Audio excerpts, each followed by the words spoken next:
Yeah, we're off. Hi, guys.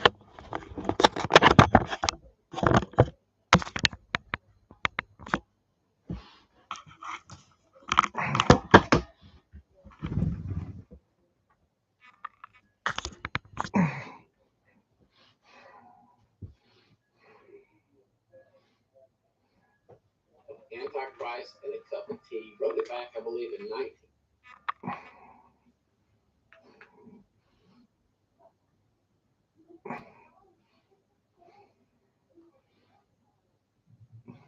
All right. Okay. Hello, everybody. This is Scott. My friend John Pounder is up there on the far right, and our guest tonight. John and I are going to kind of co-host this on his and my channel. It should be streaming to his channel as well. And we have Tim Cohen with us. Hey, Guy, good to see ya. A book that I had never heard about called Antichrist and a Cup of Tea. Say hello to Trace for me. 1998.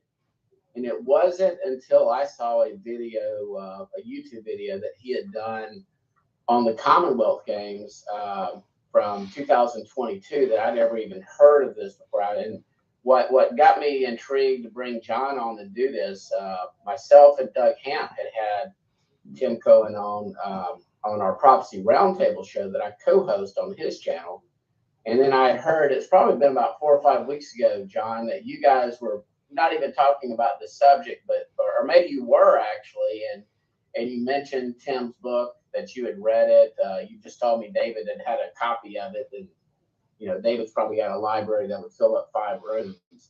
Yeah, man. Well, that's originally. So I was researching a topic, kind of, I wouldn't say unrelated because it was unrelated, and it wasn't 100% unrelated. It was related to the lineage of the beast, right? It was definitely Jeez, John's lost a lot of weight. Related to that, and through several books that I had read by Lawrence Gardner. I'm not sure if you guys are familiar with Lawrence Gardner, but he was a 33rd degree Freemason, director of Scottish Antiquities, and he wrote several books about lineages. He was also one of the genealogists of these royal families, and you see all the royal families through all these books kind of funnel all the way down into our present kingship today, the kingship of Wales. And I was actually doing a study on Attila the Hun, tracing Attila the Hun's lineage, and it traced me, oddly enough, to the idea that it's possibly that Attila the Hun was King Arthur. And so, like, they had the same look, same achievements, all of these different things. And I started looking into that, King Arthur and his achievements as Attila the Hun's achievements, and they were really similar, and really That's running interesting. into a block with the Dark Ages and some of the history that's presented, because a lot of it's just metaphorical stuff. And so eventually that led me to an interview that I saw with Tim Cohen, with, I don't even know the name of the broadcasters. I've never seen them before in my life, haven't seen them since, but I watched the interview and I was like, man, this is super compelling and super interesting. And then so I asked David, I said, have you ever heard of a guy? I think he's talking about the Goslings. Named Tim Cohen. He wrote a book called Antichrist and the Cup of Tea. He's like, oh yeah, I have that book in my library. I'm like, okay, well, now we're talking. I was like, can I borrow that book? So I borrowed it, read through it, and it took me a couple days, and I read all the way through it, and I just thoroughly intrigued. So I'm excited to be doing this, Tim, and also thank you, Scott, for letting me jump on here with you, man. Well, I appreciate it. And Tim, John and I have talked, me and you have talked. It's the first time y'all have actually been on screen together, but it's sort of like what we talked about. Going to kind of let you share screen and do a presentation, and John and I are probably, for the most part, just going to sit back and maybe ask questions. So okay, sounds great. So we had tested this out earlier, so when you're ready to share your screen and start, we'll let you get rolling. All right. Yeah. If you're not seeing anything I'm talking about. Not yet. I'm going to give a little intro to my background of the site, what's on it, and then we'll jump into initially the Antichrist and a Cup of Tea. And a cup of tea. So hopefully this won't be some weird screen effect, but we'll find out. Yep. We tested this earlier today, y'all. So maybe yeah. And while you're looking for it, hey, boss, good to see you, mate. Say, to those of you who are streaming, this out here. Give yourself an open mind on this topic first off, please, because it sounds completely crazy. You could think, how can anybody in the world like King Charles, or think that he would be even remotely a great consideration for this, and all the things I thought. But you need to just forget what you heard for a little bit. You know, as you guys all know, that I've said this many, many times, the powers that be have a job, and that's deception, right? In the end times, we know there's going to be a great deception. So we need to have an open eye, an open ear here, and just check it out. See for yourself. If you don't like it, throw it out. But listen, they're not everything you're going to agree with Tim, and not everything that I'm going to agree with Scott or any of these guys. But there's always things to be learned, even if you don't fully 100% agree with every idea of eschatology that's being taught, because eschatology can kind of be all over the place depending on who you talk to. So I just wanted to throw that disclaimer out there, since we are streaming it on NYSTV as well. Yeah, and real quick, and Tim knows this. I've told him I'm not fully on board with this. When we had him on the round table, Doug was more skeptical than I, but you know, he makes a compelling case. So anybody that's really skeptical, just listen. He does make a very compelling case. I'm not ready to put King Charles III. I told him I wouldn't call him Chucky tonight, but King Charles, I'm not going to put him as the Antichrist until I see it. But Tim makes a good case, so everybody have an open mind. So Tim, whenever you're ready, man. Yeah, and of course, I'm not the one to tiptoe through the tulips, so I'll be very clear about what I'm saying with everyone. But I don't expect everyone to just accept it without seeing the evidence. So it's pretty compelling evidence. For having me on, and let's dive into it. So my publisher is prophecyhouse.com.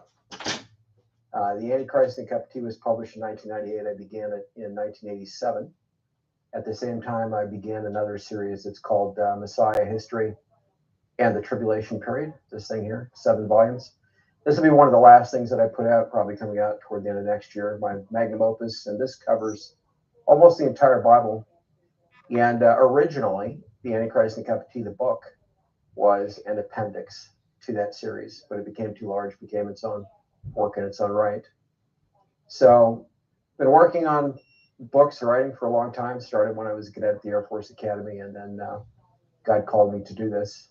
And I have many other things coming. So there's a series coming on so-called aliens, titled Solar Apocalypse, which I will be giving not the regurgitated stuff that everyone has heard, but actual hard evidence of what exists in our solar system, the actual history that occurred from the fall of Adam and Eve until this day. And eyewitness testimony, where I've got firsthand accounts of different things in this, including showing actual creatures and fossils on Mars, the moon, and other bodies in our solar system that upend the evidence I share in here on comets and asteroids, upends modern macroevolutionary cosmogony, or the idea that the universe is older, even that our solar system is billions of years old. This proves that all the models that exist out there among evolutionists for the development of our solar system over billions of years are literally impossible. I destroyed all in one fell swoop with this series, with hard evidence that nobody will be able to gainsay. And it comes from multiple space agencies officially sourced. So not like anything you can find in any other source in the world. And then my Messiah History and the Tribulation Period series I mentioned. There's this book, North Korea, Iran, and the Coming World War, which is out, that deals with the second seal of the apocalypse, Behold a Red Horse. And I'm suggesting that that has to do with North Korea and Iran, and then ultimately Russia and China, the United States, NATO, Japan, South Korea, etc., probably India and Pakistan. But that's all addressed in this book. This was published in 2018, and I'll mention John and Scott, you probably heard this before, but I also covered the invasion of Ukraine in this book before it happened. So what comes next, what hasn't happened yet, is also in this book. Wow. So that has to do with the second seal of the apocalypse. The Antichrist and Cup of Tea, when we get into it, deals with the fourth seal of the apocalypse, the fourth horseman, and a little bit with the first 3 seals, but primarily as fourth horseman. So I'll give more information on that later. There are a lot of books that aren't mentioned on this site yet. It's already doing Some of which are coming playing up camera stuff. late this year, early next year time frame. So there's a separate book on the mark of the beast, a separate book on the depopulation of men that also deals with some other aspects of it besides biological warfare. There are many aspects to it, so that book covers pretty much all of it. There's a book titled The Last Days Polemic that's coming, and a book on the Exodus from ancient Egypt that is just briefly mentioned here, and it'll probably be retitled when it comes out, but it's mentioned right down here for those who want to see it. In this book, I actually identify who the pharaohs were, who were involved in ancient Israel's history, including who Moses' adopted mother was, who his pharaoh was, who Joseph was in Egypt, and who his pharaoh was. And then I think I've identified all of those pharaohs, with the possible exception of one, with concrete evidence in this book. And that one, I think I probably nailed it, but I'm not entirely sure. So the dates, all of that's in here. And this is meant to show Israel, particularly today, that the historicity of the Exodus and thus the promises to the promised land are in fact real. Many Israelites today, those who are in Israel, including most of the archaeologists in Israel, despite finding things that they know are in scripture, reject the historicity of the Exodus and the promises of land to Israel. So I wrote this book for this purpose, but it gives more information on the topic for Christians as well than has ever been put in one book before, and has ever been put together in a testable way before. So that's in that, and there's more on here, but I won't go into it. I'll just let people go to the site and see. There'll be more of these books that are mentioned on the site as time progresses. So ultimately, I'll have about 40 books out within 3 years or so, I think, including 40 books. Wow. Hey Tim, let's get Yep. to the Yep. book. Diving What into it led now. you to write the? What led you to write? I guess that was this your first book that you actually published, The Antichrist and a Cup of Tea? Yes. Okay. Yeah, I started in And- 1987 while I was Yeah. still at the Air Force Academy as a cadet, and the first edition was put out in 1998. Yeah, briefly tell us a little bit about how you even got on this track, because it's an interesting story. I've heard the interviews, but if you can maybe give us a 5-minute synopsis about what in the world you were doing as a young man that even put you on this line to even study what I would call coat of arms, but which you now call it, which properly called heraldry, and then so we'll kind of get into what you're showing right here, the heraldry of what was then Prince Charles of Wales. Yeah, so I was raised a secular Jew. On my mother's side of the family, that whole side of the family came out of Egypt during the 1956 Suez Canal conflict. They were wealthy, a wealthy family in Egypt, and the Egyptian government confiscated everything in that conflict between Egypt and Israel. Yeah, they got out basically with the clothes on their backs. So my family went through Europe, and then my particular portion settled actually in Colorado in the United States. So I was born here myself. But I ended up attending the same high school that my mother went to when it was a brand new school, even though we'd moved around the country, back and forth prior to that, while my dad was finishing his doctoral dissertation when I was a young child. And then I ended up attending the Air Force Academy later, after I'd said when I was 12 years old, before I was a Christian or a believer, or anything other than just basically secular or pagan, I'd said I was going to attend the Air Force Academy at the age of 12, and that's what ended up happening later on, in a kind of surprising, shocking turn of events, the way that worked out. But I was at the academy, a secular, unbelieving Jew, having had some New Age background through my dad and my stepmother, and other influences, being interested in tarot cards, thinking there might be something to it, and psychics and all this kind of thing. And I had a classmate who invited me to go to a Bible study over a summer break. And I thought, And I said, what's it about? And his response was prophecy. And I said, oh, I didn't know there was prophecy in the Bible. So he had a hook right there. I was a little bit interested. And I'd been somewhat interested prior to that because I'd heard of Hal Lindsey and his book, Late Great Planet Earth, and had my stepfather, who was, an ostensible Christian, get the book for me when I was 14. And I never read it. He got me the screw tape letters. I never read it. When I was 16, I started to read the King James Version translation. Yay, first link of the night. Of Matthew, because I'd asked my stepmother to buy me a Bible, which she did. She got me a King James Version. I was out sunbathing in the backyard in the summer, and I turned at the beginning of Matthew, and I got into the lineages, just started, and I thought, man, this is way too obscure for me. Slammed it shut, went under the house, and that's where it stayed until years later. So here I am at the academy. You know, I'm invited to go to a Bible study. I decided to go, and over a period of weeks, I didn't hear a ton about prophecy, but what I did finally hear was about the Messiah as a guilt offering in Isaiah 53 and a sham. And God just opened my heart, and I believed at that point. So and there's all backstory to that and different things that happened, but I felt the Holy Spirit enter me uniquely. I haven't heard anybody else say that, but I physically felt it. Yeah, when I went back to my dorm room, not owning a Bible, but when I owning one, you know, under the house back home, I started to do all the same things that I had been doing, but I was, my conscience was pricking me on things without knowing why. But I did ask the pastor to buy me a Bible. He got me a Schofield Reference Bible. Excuse me, a Thompson Chain Bible is what he got me. That I got the Schofield later. But began to read that fairly voraciously once I had it. And I got through the New Testament at least once, and through the book of Revelation 2 or 3 times, and then through a good chunk of the Old Testament. At that point, when I was reading Revelation again, and I got to the 13th chapter of Revelation, let me just bring that up for a moment here.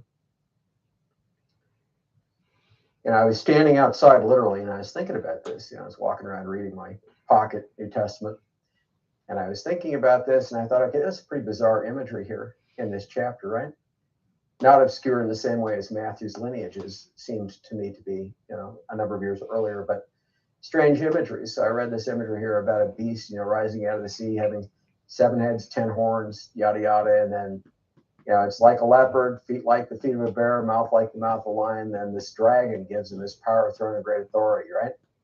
And we know from the prior chapter, Revelation 12, that is a fiery red dragon. Yeah, it's right here. A great fiery red dragon.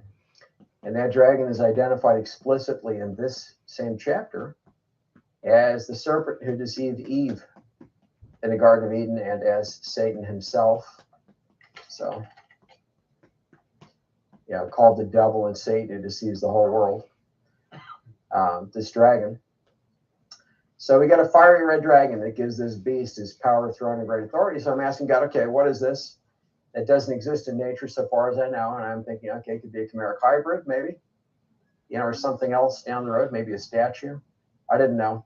And at that point in my life, I knew basically nothing about royalty. I could have cared less. In fact, history was my Hey, least Shawnee, favorite good to see you, subject mate. of all, other than maybe some military aspects of it. And so within a month of having prayed, literally standing outside reading this New Testament outside a dorm at the academy, I had in my hands, in my possession, the official lineage chart. Well, not the lineage chart, the official heraldic achievement here that you see on this book. I found that in the cadet library at the Air Force Academy after a local pastor, Monty Judah at that time, had shown me an unofficial version of this that was cropped, partially cut off, missing. And so I went back to the dorm room and looked for this. And then I went to cadet library. And then Monty had the English name calculation also at that time, but not having the full official heraldic achievement like this. So I had both those things in my possession in less than a month of having asked God to show me who and what was being spoken of initially. I went to a Shabbat lunch, you know, lunch after services to Monty Judah's home. He was an assistant pastor at that time in Colorado Springs at the congregation there. And I had only recently been introduced to Messianic Judaism at that point, you know, being connected through Jews for Jesus via a captain, one of the pastors at the Air Force Academy at the Cadet Chapel. At any rate, Monty just pulled out that image. I reckon the royal family are reptilian. Which is like a black and white photocopy of a cropped off unofficial version of Charles' heraldic achievement that was only partially there, but enough, you know, to see what was on it. And then the English name calculation that he and some of his buddies put together through a computer program at Martin Marietta at the time. He was working in the defense industry when he first did that. And so I thought, well, isn't that interesting? And so that same day I went back to the academy, went to the cadet library, started to look for books on heraldry. And I found literally, John, the one book in the whole world that had this official heraldic achievement in Boutell's heraldry at that time. So I found the full thing. And then I just began to study this to try to understand what these symbols meant, to read up on heraldry and try to understand heraldry in general, how these coats of arms were laid out. Tim, can you make that a little larger on your screen and then start kind of going through it? Because I think most of John's audience is going to be familiar with Revelation 13. And I know you know this like the back of your hand as far as Revelation 13. But again, it was the Commonwealth Games and the ceremony that got me interested. And then I listened to your interview with Jamie where you went into this. And again, hello, no crossed out, I think. Welcome to the channel. You can just kind of break down the symbolism that's in Daniel and Revelation and how it correlates to this heraldic achievement, which I would call a coat of arms, but I'm from Alabama. So, and John, yeah, it's officially called an heraldic achievement. It's unofficially or informally called a coat of arms. Hey, and real quick, John, I think John has a question. Go ahead, John.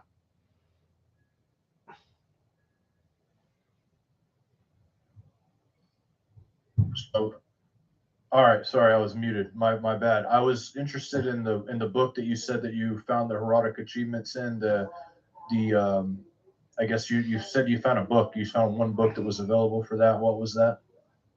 Boutell's heraldry, Bouttells. Okay. Heraldry. Okay. And in the center, toward the center of the book, there was one of the plates that had this coat of arms. And this was first shown to the world at Charles' July 1969 investiture as Prince of Wales.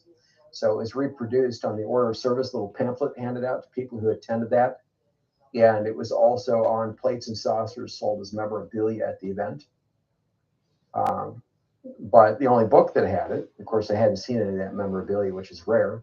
But the only book that had it was Boutell's heraldry. And the cadet library had a shelf of maybe, I don't know, 2.5 feet in length of books next to each other in heraldry. Not a ton, compared to the number of books written on the topic, but they happened to have this one book that had the coat of arms. Yeah, and start to enlarge it and maybe break it down for our audiences. I mean, the red dragon is the one that just leaps out at me right away. You might want to start with somewhere else, but and something to people to note too. These symbols that are on these, there's one source for this. This is not like, okay, well, this could mean this, this could mean this. All of them have direct meanings put together by a certain guild. Am I correct in that, Tim? So there are international laws that apply to heraldry. And when you get into formal heraldry like this, particularly royal heraldry, they have to follow those laws. And this comes from John's revelation that he saw a dragon and a lion. At the time, I thought he was literally seeing a lion with bear's feet and all that sort of stuff. But he was actually looking at a flag, the coat of arms. He was actually looking at that, but I thought he was literally looking at dragons and unicorns and that, but no, not at all. Is that it's unique to the individual to whom it's granted. No one else can ever have one like it. Oh, so they take some of the symbols in the case of British royal coats of arms or heraldic achievements. They take some symbols from the mother's heraldic achievement if she has one, some from the father's if he has one. They combine them, and then they add some additional unique symbols for the individual to whom the achievement is being granted. And that makes it unique to that person in all history. No one else will ever have it. And so it's an occult form of artwork, and you actually read it like a book, top to bottom. And I'll say left to right. This is our left and our right, but it's really right to left, more like Hebrew from the herald's perspective, because these beasts are looking at you. So what we see here on the right-hand side is really the left-hand side from the herald's perspective. Yeah, so this sinister beast, that's what this unicorn is. Diane, I see where they estimate over 1,000 bodies will be found in Mao. Called in its position, it's in a sinister position, is actually the left-hand side of the heraldic achievement. This Dexter beast is actually the right-hand side because they're looking at you. And The overall heraldic achievement has its own head. So it's a corporate beast. It's not just comprised of a bunch of individual symbols and individual beasts. It is its own corporate entity as a living spiritual entity so far as the heraldists are concerned. They're occultists. And that's one thing you need to understand. This is not just artwork. It's not just symbolism to them. It's an occult form of, it's almost sorcery and witchcraft, if you will, if you want to think of it that way. So this is a living beast in their mind, if you want to think of it that way. So this was produced primarily by the College of Heraldry in London, and they are the most prominent body of heralds in the entire world. And so following that, it was the Garter Herald King, who is the head of that college, who granted this, finalized it and granted it to Charles, and actually participated, in fact, in Charles' investiture in July 1969 when this was first shown to the world. So laying out some of these symbols, you have actually the beast with feet like a bear right down here. Can you enlarge perhaps and kind of as you're doing it? There you go. Maybe move it up and down. Okay, feet like the feet of a bear, body like the body of a leopard, mouth like the mouth of a lion. Now you'll notice it's not actually the feet of a bear here. It's not actually the body of a leopard. It's not actually the mouth of a lion. The scripture that we read in Revelation 13 says like. In other words, we're talking about similes. That not exactly. Good pickup. Evoked or we're reminded of it. In other words, when we see this symbol. Now, as it turns out, and I'll show it to you, there were two unofficial versions, or excuse me, two graven versions, I'm trying to say, of this achievement, with the devices separated from one another. So these are all devices, and I'll come back to that, separated from one another on Caernarvon Castle at two of the entrances, showing the graven version of these symbols as if they were cast iron, but they were produced with plaster and painted to look like cast iron, and they were quite large. So they hung over in one case, over the water gate on Eagle Tower, and in another case, over the Queen's Gate, and Charles was presented to the Welsh people at the Queen's Gate, and he entered and left the castle at through the Eagle Gate, the water gate on the Eagle Tower, pardon me. And so I can show you the one as an example on the Eagle Tower, which will be interesting. And I'm mentioning that because took a bunch of photos of it here, and I need to pick what's best. But let me just go with this one for a moment. So you see this? Yep. You'll notice the dragon isn't there. The three ostrich feather badge of the Black Prince isn't there. Some other things are not there. That's because they're actually present at other points on the castle. They're all present on the castle, hanging on the outside of it, but they separated the devices around the castle. And so this is that same Dexter beast, but as it turns out, it actually has bear's claws. In both versions, there are two versions of this graven heraldic achievement for Charles. This is his July 1969 investiture. So I didn't show this in the first edition of the Antichrist in Captivity because I didn't have good enough images to show. Hey, Phil, good to see you, mate. Graven versions I do now, and they're in the second edition. But anyway, I'll make this a little larger here in a moment, a higher quality version. But you can see Charles is standing below this. This is after he's been invested, and now they're leaving, getting ready to go back to the train station as Prince of Wales. And if I just see if we can quickly find one or not, or I'll just pull it up. Let's do this. Yeah, so this one's a little bit hard to see, but these are actually bear's claws. They're not lion's claws on this. And I thought that was incredibly interesting. And you notice these frills here on the legs, John? Mm-hmm. Scott? Yeah, those are interesting. I was wondering about that myself. Yeah, that's meant to represent bear's fur when it's wet, kind of like when it's wet. You do not see that on lion's legs at all. You do on bears.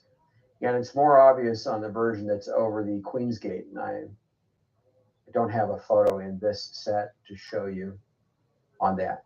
But Anyway, the point is the graven versions will be in the second edition of the Antichrist Captivity for people to see. So even though it's like, they're actually using bear's claws in the graven versions at Charles' July 1969 investiture. Now, in all cases, also, the unicorn has human eyes, a man's eyes. That's unusual heraldically. So this beast is completely unique in history to Charles. No one ever had it before. No one else does now, not even his sons William or Harry. Normally, it's a lion leopard or a normal lion for England. The unusual feat here, that's not I wonder what the motive is for doing that die. been present on any other heraldic achievement or any other Dexter beast like this in the royal coats of arms. So it's unique to Charles. The unicorn with the man's eyes, not completely unique to Charles, but unusual heraldically. So it's not common. But because it's in combination with this, it's unique. This red dragon right here is the same red dragon spoken of in Revelation 12 and 13. It actually goes back to the standards of the Roman cohorts that occupied ancient Britannia and prior to that ancient Wales. So this derives from whistling banners that were called dragon banners that the Romans used in ancient Wales, and then prior to that, ancient Judea. So when John was talking about the red dragon, when he wrote about it in Revelation 13, this is the dragon he was talking about, not the Chinese red dragon, which of course you can argue is just another version of it. But this is the one he was talking about historically. I will point out one thing here too before I go into these other symbols. A lot of people have looked at William's heraldic achievement, John, and Scott, and said, well, William has the red dragon on his too, and they point to this thing right here that I'm circling on the royal shield in one of the quarters. That is a red lion. It is not a dragon. And because people are seeing it, in a smaller version, it confuses them. So William and Harry do not have the red dragon on heraldic achievements, and they never will. Even though William is now Prince of Wales, he'll never have this imagery. So we can come back around to that. But here's what I'll say. So this can I ask you one question real quick, and before we go on? So what I'm seeing down here underneath the horse's feet here and the leopard's feet, what does that signify for them to be underneath there encircled like that? Is there a special significance for that area? Yes. Okay. So these are called compartments. Okay. Yeah, this is the motto of the overall heraldic achievement. And on these royal achievements, there's also a motto around the royal shield. And Charles has both the royal shield right here and the shield of Wales as Prince of Wales. So you actually read this, I said, like a book. So this motto, it means I serve. This right here is the shield of the Black Prince historically. The founding Prince of Wales of the Order of the Garter, founded in 1348. He was known as Edward the Black Prince. He was called that because he dressed in black, and supposedly he was a feared military commander throughout Europe at the time. So he and the British monarch at the time founded the Order of the Garter. And so the two highest ranking knights in the Order of the Garter are the British monarch of the day and the Prince of Wales of the day. And this belt that you see around the royal shield is the belt of the Order of the Garter. It's the most prominent and oldest continually existing order of chivalry or knighthood in the world. So it still exists. So anyway, this motto, Ic Dien, says, I, the Black Prince, serve. Now this badge right here is known as the badge of the Black Prince. You'll notice it has the same motto, Ic Dien. These three ostrich feathers represent the Black Prince as well. And it's like three letters Vav in the Hebrew language. The way that they're formed here, like Bob, Bob, Bob, or 666. Yeah, but that is not the basis for calculating the number of the name. I want to be clear about that, and we'll come back to actually showing the calculation. Doesn't Charles have a ring that he wears constantly, Tim, that has that symbolism on it, like ostriches or something like that? Basically it's a cultic, but yeah. So I'll read this and then tell you about the ring. So it says, I, the Black Prince, because this is the badge of the Black Prince. So you can read it, I, the Black Prince, or you can read it, I, the Black Prince, because the shield, these two symbols are both specific historically to the founding Prince of Wales of the Order of the Garter, the Black Prince. So it reads, and you could also say it as I, the Prince of Darkness, or the Black One. But the formal terminology in history here is Black Prince. So I, the Black Prince, serve the Red Dragon or Satan. That's what it reads. as John. Wow. He's Okay, telling you that he serves the devil. That makes interesting. It's really interesting. So I just got done reading the history of the kings of Britain, the only history book of the kings of Britain, and there's a prophecy and I wouldn't call it a prophecy, more like I guess, well, I would assume that Merlin was a wizard, but he had a prophecy about a red dragon and a white dragon, and it all derived from Wales over there. It's really interesting. I thought, wow, I never knew that. When I looked at this dragon, first off, too, what is the significance of the blue? Is this him coming from the water? Is this the significance of that? Is that what I'm looking at, or is that something completely different? Are you talking about behind the harp, or are you Behind talking about underneath the dragon? Okay, so that's a green field standing Okay. atop an isle, like standing atop Gotcha. the British Isles, for example. Now, Yeah. Caernarvon Castle itself is literally borders a sea, if you will, or a body like an ocean. It literally borders it and rises out of the sea in a sense. The castle does, where Charles was invested, and there was a green field, in the center of the castle where Charles was invested. And the red dragon was on every wall, inside and outside the castle. You could see it everywhere. It hung as huge white sheets with the red dragon in the center and gold tassels at the bottom. So kind of like a sheet, but a banner that was mostly just white with the red dragon in the center. And that banner was hung in multiple places all over the castle, on the interior and the exterior walls. So that when Charles was crowned Prince of Wales, he was facing that dragon. And it was to his left and his right, and it was behind him. And likewise, his mother, when she put the crown on his head, was facing that dragon, and it was behind her, and it was to her left and her right. And then the red dragon was adopted in 1953 as the national symbol of Wales, even though Wales had been using it for many centuries as a prominent symbol in Wales. And it was on something known as the Badge of Wales. They made it their official national symbol, kind of like the United States has the eagle on one side of its seal as our heraldic symbol. Or the phoenix. Yeah. Well, it's an eagle though on our national seal. Yeah, but it's a bald eagle. But in this case, the red dragon was adopted as Wales' national symbol in 1953. In 1958, the Queen announced to the Welsh people that that year she was creating, quote unquote, Charles as Prince of Wales, and would one day formally invest him and present him for that investiture to the people of Wales. Now that happened 11 years later in July of 1969, the same month that we went to the moon, that the Apollo era landed a man on the moon. So that being said, Charles, for that reason, when he was crowned, facing that dragon and so forth as Prince of Wales, was literally made Prince of the Red Dragon, or Satan's Prince, on that day. Now, William now has the title. He's been created Prince of Wales by Charles We have cable when Charles ascended the throne, but he's not been invested.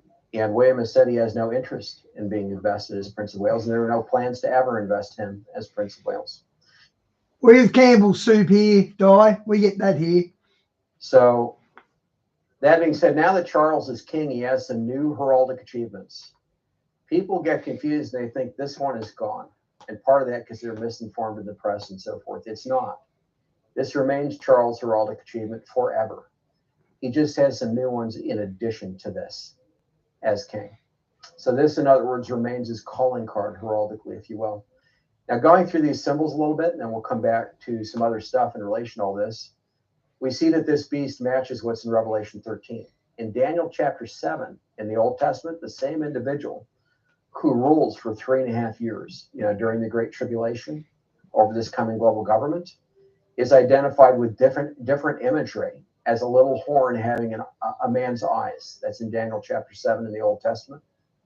But he's said to rule in Daniel 7 and 9, between those chapters, for a time, times and a half a time, or 3.5 years.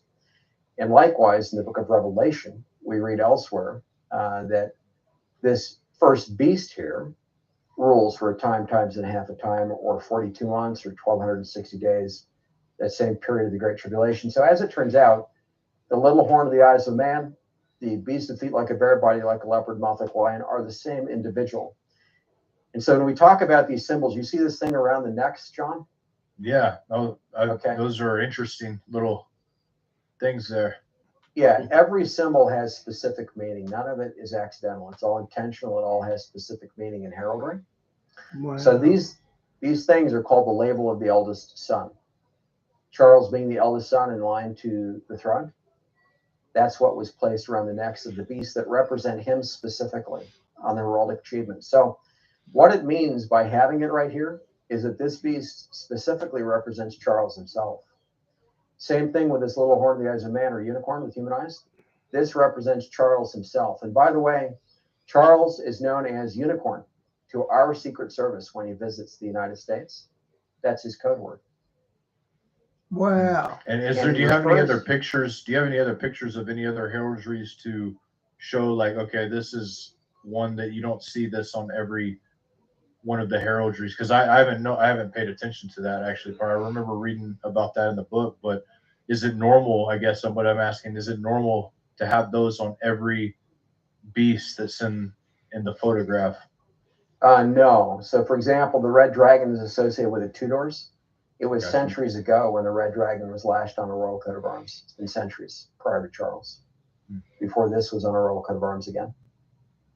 Yeah, and so this was uniquely added for Charles since he was invested Prince of Wales. Yeah, and likewise, this badge, the Black Prince, uniquely added for Charles. And sorry, Scott, you asked me about the signet ring, so let me come back to that. Yeah, we're real quick before we get there. I found it interesting. Remember in the investiture of Charles, in a quote that he had made about where he talked about his father as opposed, and we all know that it was his queen, the queen mother, that crowned him. But I found that interesting. John may not have heard that before, and I don't know. Yeah, Charles is quoted in his biographies as saying his father put the crown on his head, that his father gave him the vestments. You know, in July 1969, when he was invested Prince of Wales. And the whole world saw that it was his mother that did that. So why did Charles say it was his father who did it? And Charles said that more than once. So I actually give the quote and cite the source in even the first edition of the Antichrist and the Cup of Tea that's in the book. You might have seen that, John. It's in the chapter dealing with the heraldic achievement. But there's two things about that. One is a particular frame of the multiple cameras that filmed, live footage, the investiture. In July 1969, there was one of the cameras on actually a set of frames that captured an X like flash. And that X went through the backrest of the throne of the queen from which she stood up, which had the dragon engraved on it, through Prince Philip, through the queen, and through Prince Charles' head. And I just referred to it as X lightning. That was at the same moment the queen was putting the crown on Charles' head. There was another thing captured by the same camera when Charles was exiting the Chamberlain Tower to walk toward the dice, the disc, where he was going to be crowned. And he was being preceded by the Garter Herald King and so forth to that disc. But as he was exiting the Chamberlain Tower in that same reel of footage, there were line-like paws they looked bright, like lightning, that appeared literally as he was exiting the Chamberlain Tower on the side of the tower, on the side of the entrance, and the exit from which he was coming out of the tower into the center of the castle. It's an open-air castle. Yeah. So again, just captured on a few frames. It was like blink, and the audience, anyone not paying attention would just miss it. So I believe that the devil actually possessed Charles' mother right before she put the crown on Charles' head. And when he was saying his father did that, he was referring to Satan. And Prince Philip was sitting behind the queen on his throne when the crown was put on Charles' head. There were 3 gray Welsh slate thrones, only one of which had a backrest. And on that backrest, it was the queen's in the center. That the same dragon, this red dragon, was engraved in Welsh slate. And behind that throne on the castle wall were multiple red dragon banners. And then on the opposite castle wall, more multiple red dragon banners, you know, the Queen and Charles both facing those in opposite directions. So Charles was literally invested Satan's prince, and the red dragon literally gave him his power, throne, and great authority, and he literally referred to Satan as his father. Wow. Hey, and Tim, I just pulled back up the heraldry. If you could go over some of the other symbolism that's there in Daniel. We talk about Revelation a lot, but in Daniel as well. Some of the things that are like maybe in the middle.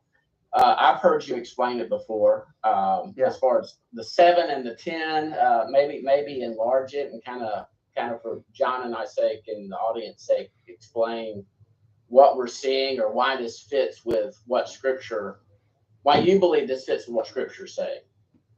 Yeah, let me explain, because this relates to the middle also. Can you enlarge it a little bit? So yeah, but I don't want to do that just yet. So this lion, leopard, bear, beast is normally a lion or lion leopard representing England. Okay. But here it specifically represents Charles because of this label of the eldest son around its neck. The unicorn is normally with, you know, a round horse's eye, no visible sclera or eye white, not a V-shaped socket like a human eye. On both Charles' official and unofficial, his most prominent unofficial heraldic achievement, the one that I first saw in 1987, it has a very obvious human man's eyes, you know, with a visible sclera, V-shaped eye socket, even more visible and obvious on that unofficial version. And I call it unofficial, but it's really semi-official. And then the red dragon, you know, represents Wales, right? Adopted 1958 as Wales' national symbol. The harp here is Ireland's national symbol. One of the few countries in the world, really, that doesn't have a satanic symbol, you know, for it nationally. And this is supposed to be the Davidic harp, carried away, you know. They got the symbol from the Arch of Titus, carried away from the Second Temple by the Romans. You know, so they chose that as their national symbol, the Irish did. This is the Shield of Wales. It's got 4 lions, normally lions or lion leopards, representing, in this case, Wales on it. Charles also was granted his own standard or flag with a Satan 4 on it. Can I stop you for just for a second? You said the Arch of Titus. Have you read the book by Chad Schaefer? That's probably true, Diane. Triumphal Ark of Titus. I have. Very good book. Yeah, it's interesting, and I guess basically that we're talking about the Arch of Baal. This is like the Baal, the worshippers of Baal, that arch. If this is the Triumphal Ark of Titus, according to his book, anyway. So, anyways, just throwing that out there. Well, I have to find out more about that because I'm unfamiliar with this book. It's the first I've heard of it. It's been, he's had it out for a while. It's pretty interesting, but it talks about how they, you know, this was the arch they were trying to put up in New York City. This is the arch that they put up there as the Arch of Baal. They changed the name of it so that people wouldn't freak out, but you know, gave it its older name, I guess, rather than the Arch of Baal. Because I think the first time they tried it, they're like, "Nah, we're not having the Arch of Baal here," but they just changed the name. So. Yeah, it weighs multiple tons. I did hear about that arch they put up there. Yeah, the premise would be Babylon or Rome has always marked their territory by arches. Right. And you see them all throughout history through battles and conquests, and they memorialize them with an arch. And he traces all the arches throughout history. So it's an interesting read for anybody in John's audience or mine or yours that might want to check it out. And Chad's a good guy. So yeah. So coming back to this, let me enlarge it for you. There we go. So this harp is for Ireland. This is for Wales, the Shield of Wales, and for Charles, right, as Prince of Wales at the time. This red lion is for Scotland. It's actually known as the Red Lion of Scotland.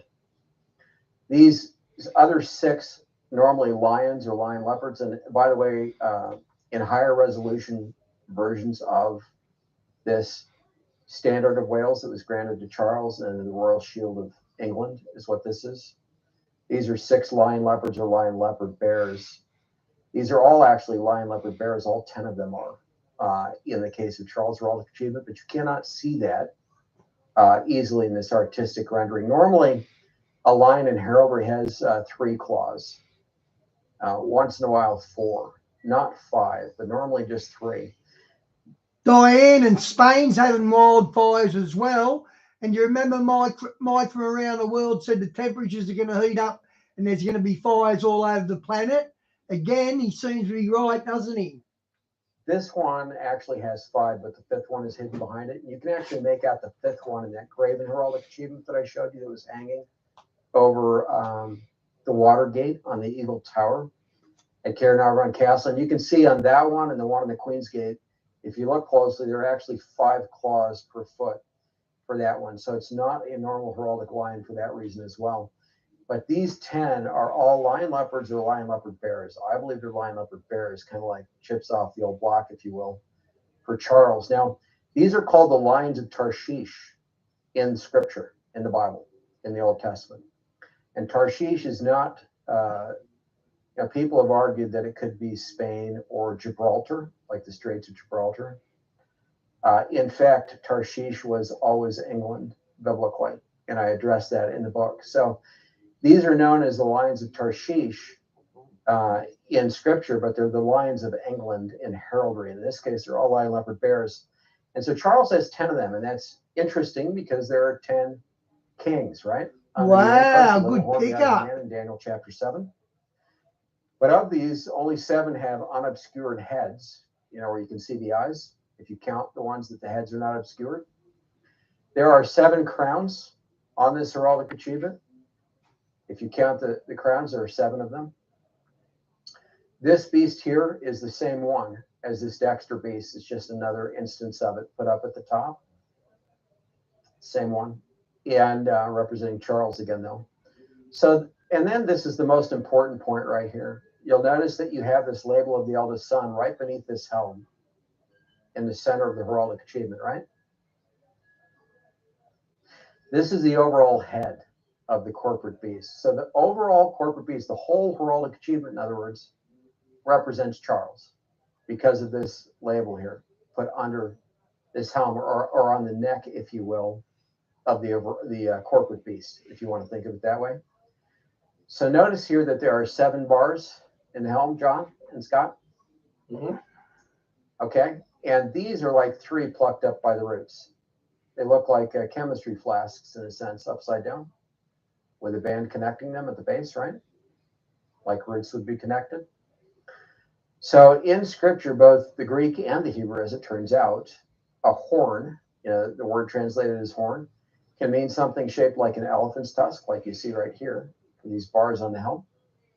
It can mean something conical, like you see here for the unicorn's horn, little horn of the eyes of man.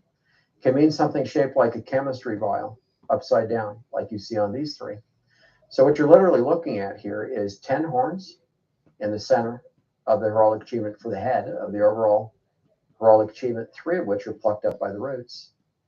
And the little horn of the eyes of men comes up among them. The precise imagery described in Daniel chapter 7. Interesting. I was just the bear that I guess grabs the ribs, has the ribs in the mouth, and the 3 ribs. Do you relate that to that at all? I know I found something interesting in the history of the kings of Britain about Gog, and I guess Magog there was a battle between 2 giants, and Gog had broken 3 of the ribs of one of the giant, and I thought that was interesting because that was actually happened right there in England, that battle. But anyways, go on. So there are multiple meanings in Scripture for those 3 ribs, and I do address them in even the first edition of the Antichrist and the Cup of Tea. You don't see them in the mouth of this beast right here, this Dexter beast. They're not there. In this one, this is Charles' official heraldic achievement. In the prominent unofficial one that I show inside the book, you do see them. And there are some specific changes between that version of the heraldic achievement and this one. And that's because this is prophetic artwork. It's meant to foretell the future, which I don't think I mentioned until now in this interview, but it's meant to foretell the future. So you'll notice here this chain around the unicorn is bound to this compartment containing the red dragon, and the dragon isn't touching anything, right? Outside of the grassy knoll that is standing atop, right? Right. It's not touching the compartment. And the chain here is bound. And the hoof of the unicorn, and by the way, these are boar's hooves. They're not from a horse or from a goat. They're actually boar's hooves. I recently discovered. They are too. Wow. Until recently learned they're actually boar's hooves. So, and these tufts here are like what you'd see on a goat, only a little more ornate. And some of them wouldn't be on a goat, but they're added as if they were on a goat. This one's like you'd see on a goat, like a billy goat. But anyway, this chain in heraldry is officially called a restrainer. And unless people look into heraldry, they'll never know that. They just think it's a chain, right? It has a very specific meaning and function on these heraldic achievements. So the key things, though, are that. I was going to say, and to your point earlier, this is all occultic. And that's one reason I Oh. wanted to bring John on, because John, one of the things I've learned from him and David is they do a lot deeper dive into some of this to teach their audience as to what to look for. But that's what I was fascinated by. I just always looked at this as crazy European, European art, I guess. But it's really occultic, right, Tim? It is. All of it is. And Yeah, they the reason believe in these symbols. If I can, they believe in these symbols, these sigils, they even have, the occult people and witchcraft and stuff even have secret names for their children. There's so much about their culture that's hidden, but yet it's there. And obviously Tim found their literature that explains what we're looking at, but they definitely believe in symbolism, binding by symbols, and they kind of rule the world through binding symbols. I mean, it's basically what they do. I mean, you see the Freemasonry symbols all over the world. They're basically bind the cities. As soon as you go into the cities, the first thing you see is free and accepted, and this is their threshold. That these symbols, they believe, give them the ability and allowance to rule. So, and I'm fast forwarding for Tim, and I'm sure he'll get there. We can talk about this for hours and hours, but yeah, I believe from past discussions that I've listened to with Tim, the conversations we've had, from what his research is that Charles is the ultimate head of Freemasonry, and so that's something that every king or queen or whoever becomes the ruler of England is in fact the head of Freemasonry, without a doubt. I know your audience, most of your audience. Yeah, I'll explain how that works actually formally in a moment. I'll explain how that actually works. Charles, by the way, is not. Yeah, Charles is not. Excuse me. I was just pulling back up the coat of arms. So okay, yeah, Charles is not a Freemason, but he is over Freemasonry globally. Has been all this time for decades. So I'll come back to that. But anyway, one of the changes between this official heraldic achievement and the other one that I show in the Antichrist and the Cup T, it's even shown in the 1998 edition. So you've seen it, John. You asked about what's in the mouth of this beast. So there's something that looks a bit like a horseshoe, but with angular corners rather than rounded here between the teeth of this beast in the unofficial version. And then the other thing that changes that's particularly significant is that the chain is loosed. It's no longer bound. And this, by the way, I mentioned is called a restrainer in heraldry. So the restrainer is loosed in that other version. The hoof is lifted. It's no longer touching this compartment here of this unicorn. And the red dragon is touching the compartment at a few points. So in other words, the red dragon reaches up, touches the compartment. All of a sudden, the unicorn lifts its hoof. The unicorn takes on a deathly appearance, a very evil, sinister, deathly appearance as well. The eye becomes even more V-shaped, with a more visible sclera or eye white, and the chain is loosed. What it symbolizes is, in the future, this Satan possessing Charles himself, because this beast, this little horn of the eyes of a man, represents Charles. He is the unicorn with a man's eyes. Yeah. And he is also Satan. They're determined to do away with cash, aren't they, Di?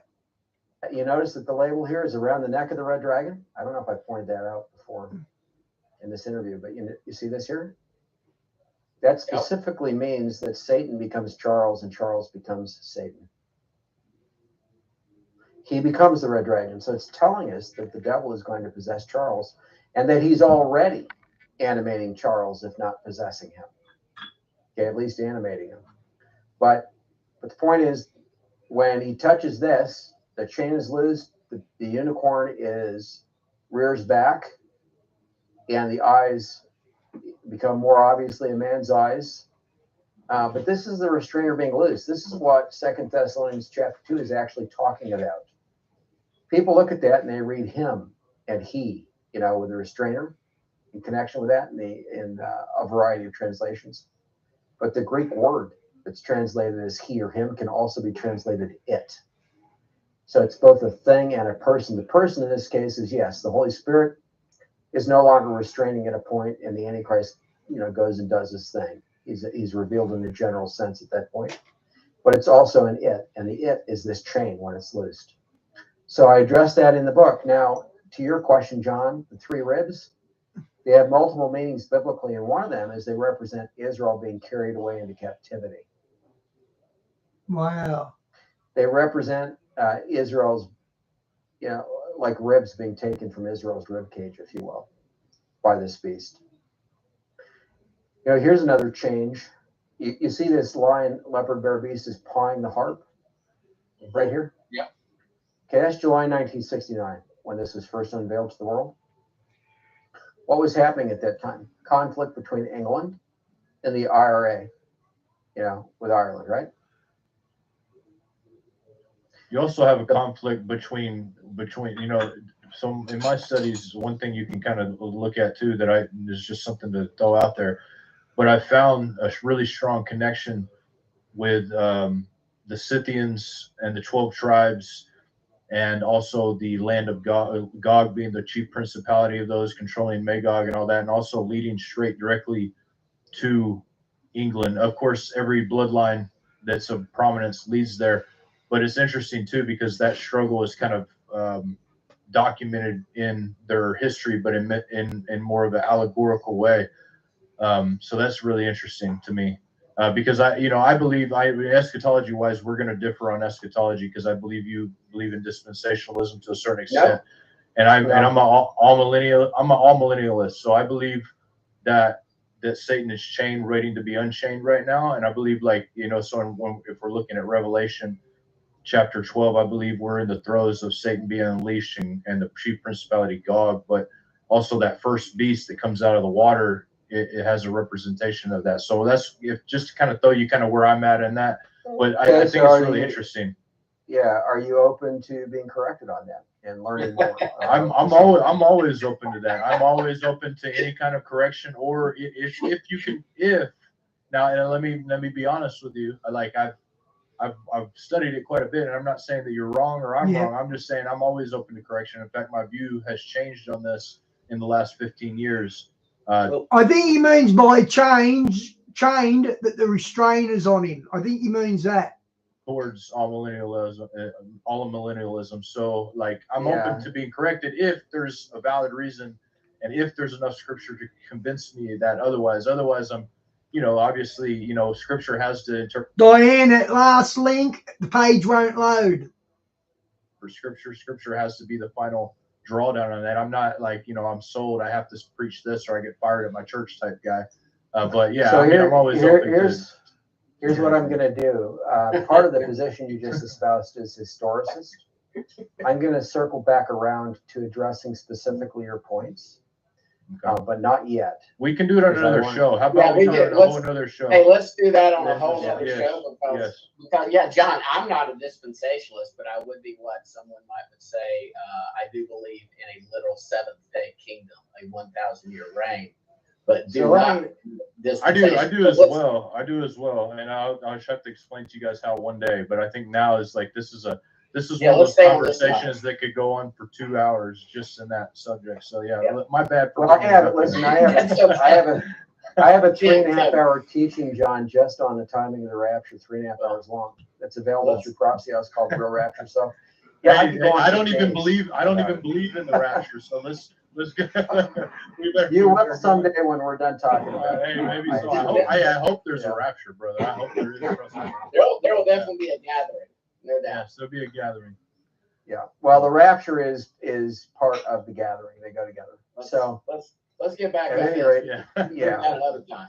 But I do, since the word dispensation was thrown out there, I do want to say one thing. John. Pre-tribulationists claim to be dispensationalists. And when you get to the root of what they really mean by that, and I've read their writings, I know pre-tribulationism better than any pre-tribulationist on the planet, probably. So, you know, and I started out as an ardent pre-tribulationist till God corrected me. Didn't take them long to correct me, but that's how I started out. At the root of it, what they're talking about when they say they're dispensationalists is they believe that they are interpreting the scripture literally. So they believe that they are following a literal hermeneutic, and that that's what makes them dispensationalists. My point that I made to Scott here just in the last couple of days is if we accept that definition that being dispensational is really just following a literal interpretation of scripture, then in reality, the people who are calling themselves dispensationalists while being pre-tribulationists are anti-dispensationalists. They're not actually dispensationalists. And it is the post-tribulational premillennialists, or, you know, there's a literal 1,000-year reign and who are post-tribulational in terms of the timing of the rapture. In regard to their understanding of scripture, those are the folks who are actually the dispensationalists. So in other words, if you want to go by the definition the pre-tribulationists are using of what is a dispensationalist, then I'm the real dispensationalist, and they are not.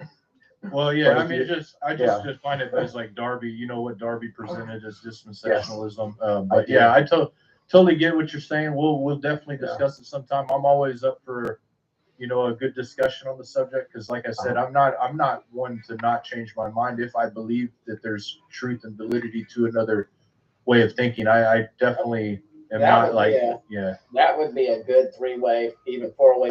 We might could bring in Dr. Hamp on that and have a chat just on that. That would be fun. That would be fun. It would. That would be fun. It would. All right. So we've seen that Charles has the imagery on his heraldic achievement that's described here in Revelation 13. Revelation 13, you know, the beast with feet like a bear, body like a leopard, mouth like a lion. To whom the dragon gives his power, throne, and great authority. All that is very literal, already fulfilled of Charles. It's as Prince of Wales, in fact, that he built up his power base around the world. Charles has been running the world, and I'll come back to this, since July 1969. He has not only been the top globalist on the planet, he has been running the world behind the scenes the entire time without having a global government yet. So, for example, Klaus Schwab, right after Charles' investiture, founded the World Economic Forum. Everybody's looking at the WEF and the Great Reset and the massive impact that that's having on the world today, right? Klaus Schwab is one of Charles' knights, always has been. You know, he's always subservient to Charles this whole time. He's one of Charles' knights. When we look at the United Nations, it came out of the League of Nations. The League of Nations largely came out of Chatham House, or the Royal Institute of International Affairs in London. Charles has headed Chatham House, or the RIA, since July 1969, right after that, since his investiture as Prince of Wales, Prince of the Red Dragon. The entire climate agenda that's affecting the world, and has been even since anybody really heard of the WEF, you know, publicly in any significant way. The entire climate agenda goes back to Charles, like all the COP agreements with the United Nations that are happening annually now, or every few years now annually.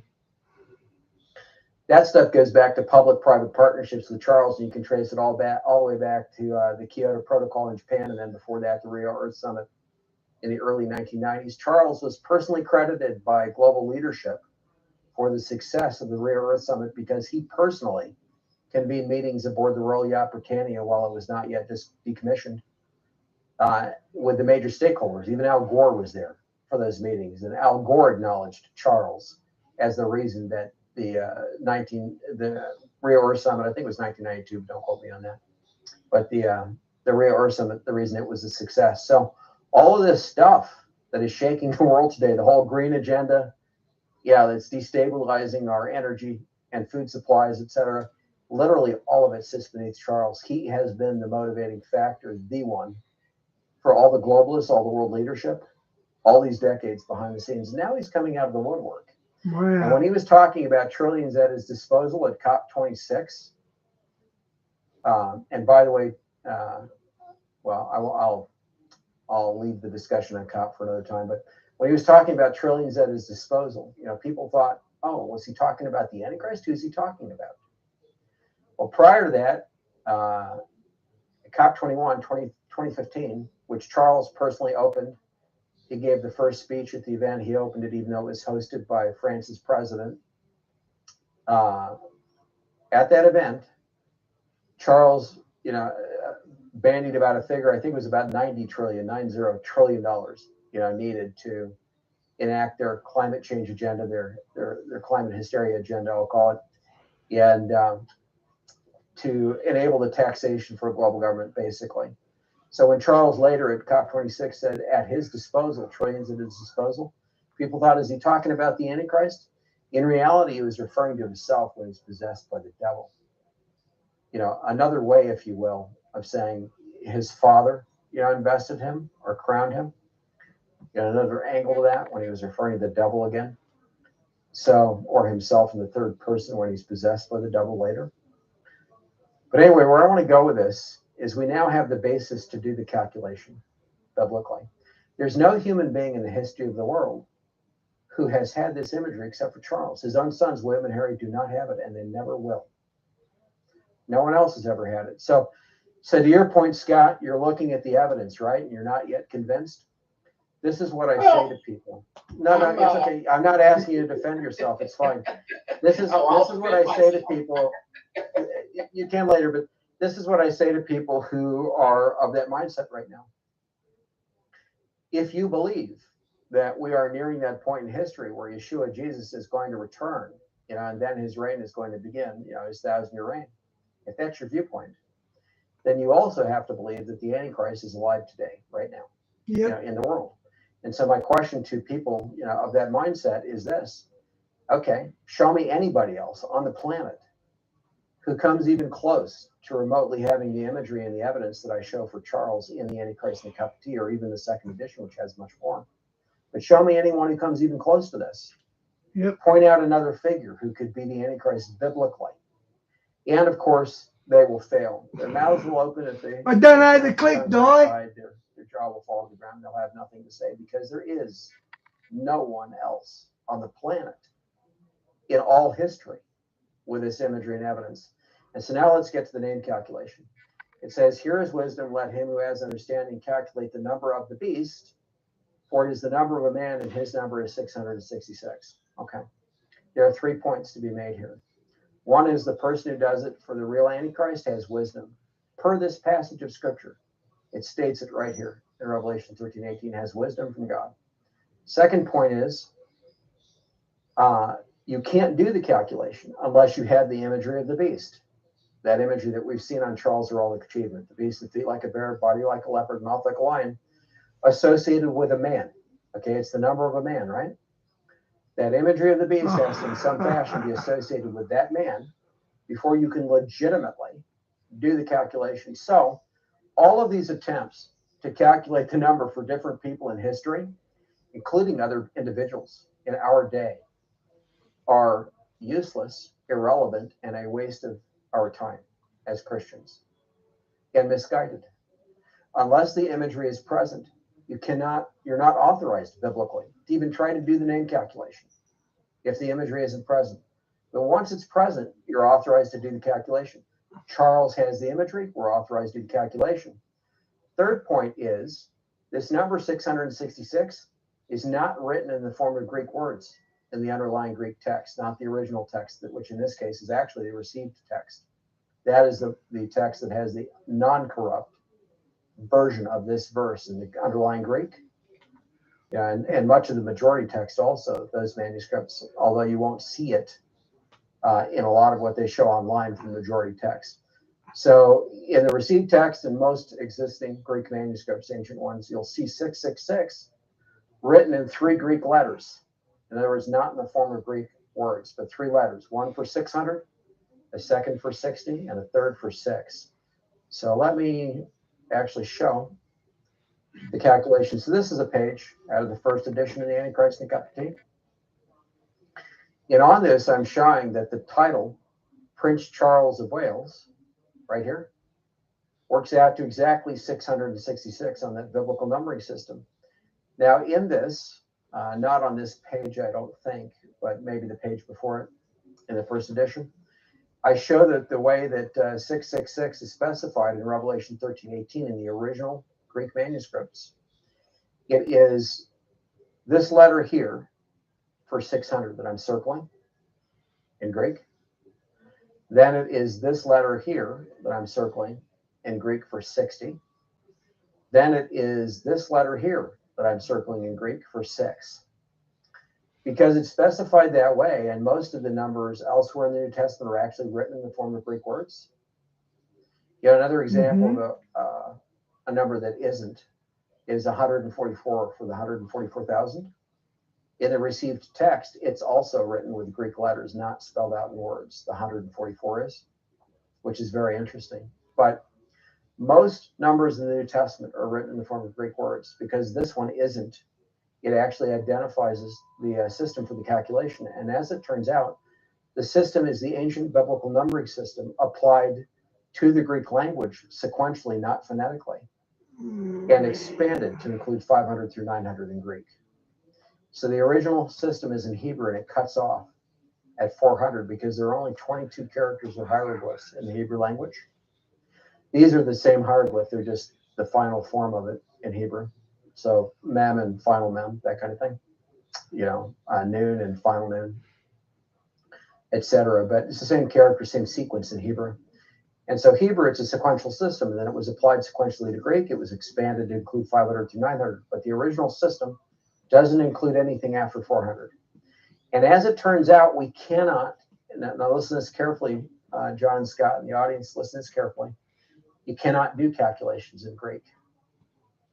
It's a very unusual thing, the Greek language, because in Greek, unlike Hebrew or English, the sequence changes with the capitalization if you're using uppercase or lowercase, and if you mix the case. So in English, you know, capital A and lowercase a, same sequence. Capital B and lowercase b, it's the same sequence. The sequence doesn't change just because you change the capitalization. In Greek, that's not so. In Greek, the sequence changes with the capitalization. So if you try to do prince with a capital P versus lower p, you're going to get two different calculations in Greek. So while the system was specified that we're supposed to use for the calculation in Greek, you know, the New Testament was originally written in Greek, we can't actually use Greek for the calculation. We have to look at the original languages. Now that's very valuable. As it turns out, Nasik Charles of Wales, which is the same title, Prince Charles of Wales, just in Hebrew. So Nasik for prince, Charles transliterated, Ma for of, Mem for of in Hebrew, Wales transliterated. This is the way it's spelled in modern Israeli Hebrew. That precise title, Prince Charles of Wales, on the original biblical numbering system, works out to precisely 666. If that's all you had, you're in the realm of impossibility almost mathematically. The odds are hugely against that statistically. I mean, almost impossible. When you add the imagery, the coat of arms, to that, you actually are in the realm of impossibility. That actually, Shawnee, that's not too far-fetched. In terms of statistics. But then when you find out that the title in English, you know, where you cut it off, you know, WXYZ, because those aren't in the original system. So those are null values. So Prince Charles of Wales in English, sequentially, works out again to exactly 666. And now let me go, sorry, there you go, get to it. Here's another way of looking at it. So you see the same titles, Prince Charles of Wales in both cases, works out to exactly 666 with completely different combinations of numbers. Wow. But on the same sequential system identified from the Greek text of Revelation 13:18. Here you are literally in the realm of impossibility. Even if the universe were 15, 16, 20 billion years old, it wouldn't matter. Hi, Tina. Welcome to the channel. Statistically, mathematically, this cannot ever happen, but you're looking at it. It's a fact. So those things alone, the imagery and the name calculation, which are the primary criteria in Revelation 13, if that's all that we had, and by the way, we have much more than that, so I'll circle around to that in a moment. But if that's the only thing we had, this proves Charles is the Antichrist biblically. There is no one else, not coming, not in the past, he's it.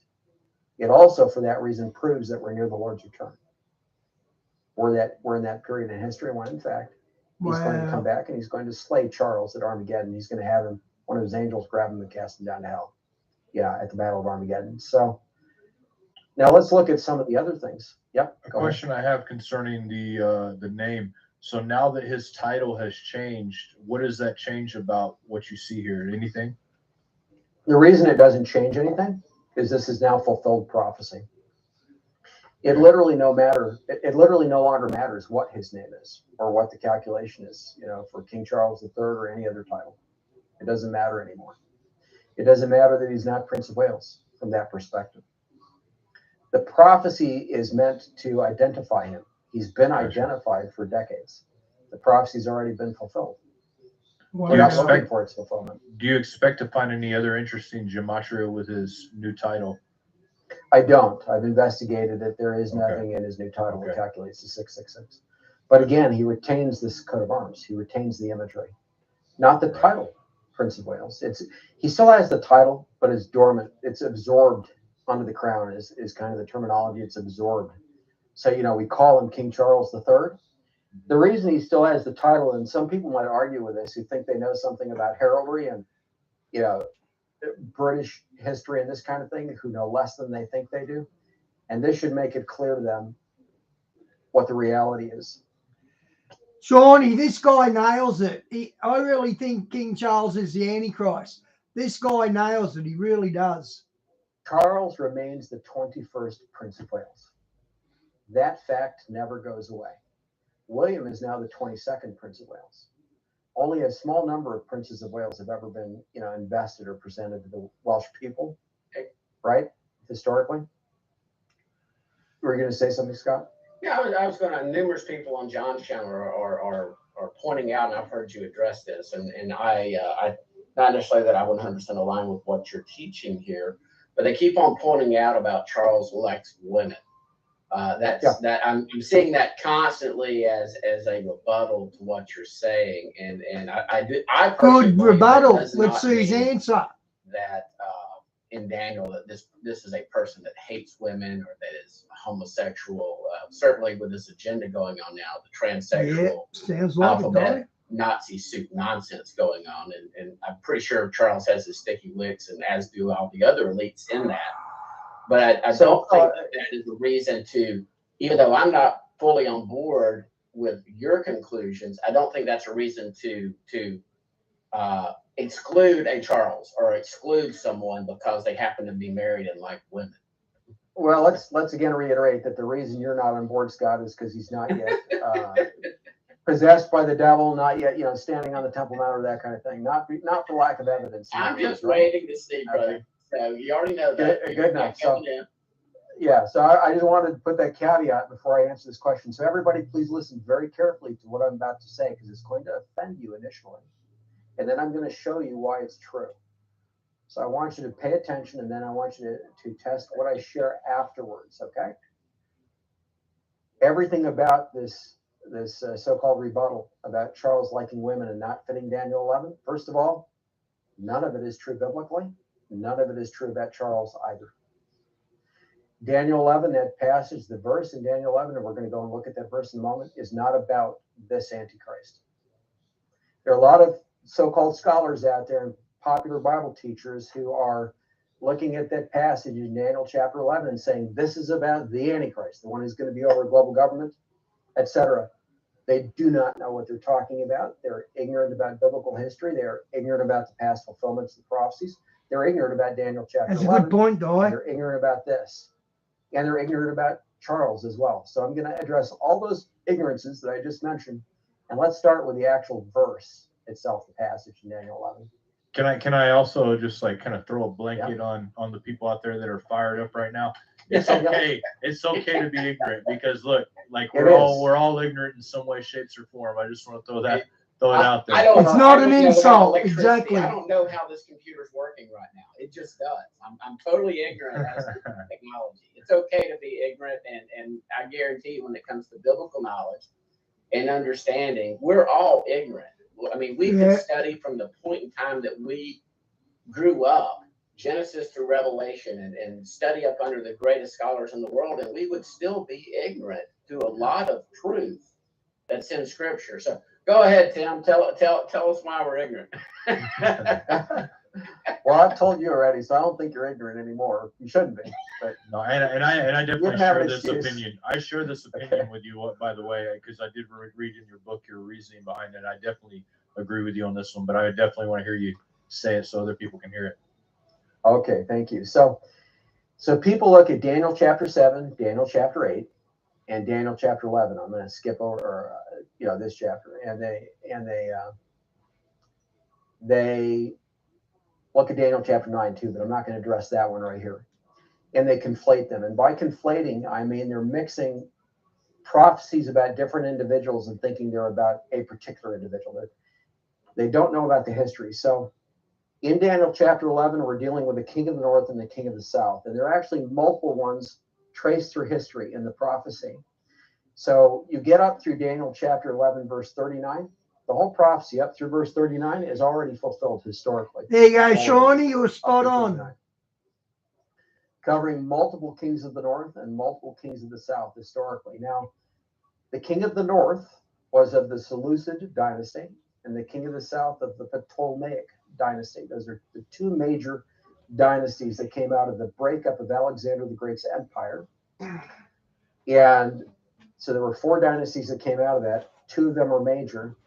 The king of the north called that because they were the geography of the territory that they controlled was more or less north of Israel. Okay. King of the south because they were more or less south of Israel, centered in Egypt. So you had the Ptolemaic dynasty and the Seleucid dynasty. Antiochus IV Epiphanes, who desecrated the temple, the second temple in the 2nd century BC, which led to its cleansing later, what the Maccabees did led to its cleansing later. Antiochus IV Epiphanes was one of these kings of the north, addressed here in Daniel chapter 11, preceding the Romans coming into the promised land. Okay? So you get all the way to the point of the Romans coming into the promised land here toward the end of the chapter. Now, having said that it's fulfilled already through Daniel verse 39, verses 30 through 35 arguably could have a dual fulfillment, in other words, a future fulfillment. Verses 36 through 39 definitely do have a future fulfillment under a new king of the north. And that will be right before and in conjunction with the Great Tribulation beginning. So my first point is, this is already fulfilled in history. There is another fulfillment coming of another king of the north. The question is that Charles, or is that the Antichrist is going to be over a global government? I'm going to say to you, no, it's not. And I'm going to come back to this prophecy on the desire of women here in a moment. But I want to point out that this king of the north that we're dealing with is the same as the little horn of Daniel chapter 8. Okay? People conflate the little horn of Daniel 8 with the little horn having a man's eyes of Daniel 7, when in reality they're two different little horns. They're not the same little horn, historically or prophetically. That little horn of Daniel chapter 8 is speaking of a king of the north from this prophecy in Daniel chapter 11. The little horn of the eyes of man in Daniel chapter 7, which goes along with Revelation 13 and is speaking of the Antichrist is going to be over global government, is a different little horn, and a different Antichrist is the head honcho, if you will, over the Antichrist of history. These kings of the north, a number of them were also antichrists. And when we talk about this one, people are thinking, well, this should pertain to Charles. So the first point I want to make is, even if it was talking about homosexuality, no, it doesn't pertain to Charles. The most you can say is that Antiochus IV Epiphanes was a type of the Antichrist who's going to be over a global government in the future. He was a type, therefore, of Charles. You can go that far with it. You can say he's a type. And then you can ask the question, okay, is Charles a homosexual? Does he regard the desire of women? So my first point is this prophecy isn't specific to Charles. The second point is the desire of women is not about homosexuality at all. It never was in this prophecy. It's actually a title of the Messiah. It's a title that comes from the Hebrew Mazzaroth, or the zodiac, before it was corrupt and corrupted, and before God forbade Israel, ancient Israel, from having anything to do with astrology, which was based on the corrupted zodiac. So that there is a title in the original zodiac for the Messiah, which is the desire of women. And the reason that the Messiah is called that is because women from antiquity desired to bear the promised seed in Genesis chapter 3, verse 15. That verse is known as the proto-evangel, the Interesting. first preaching of the gospel, if you will, in the Bible, in Scripture. There's a whole lot bound up in that one verse. It's called the Proto-Evangelium, Genesis 3:15. And my series, my Messiah History in the Tribulation Period series that I mentioned earlier, there is an entire book on just the one verse in this series, because that one verse is so consequential to what follows in Scripture and all biblical history. So I won't go into that now, but I'll point it out.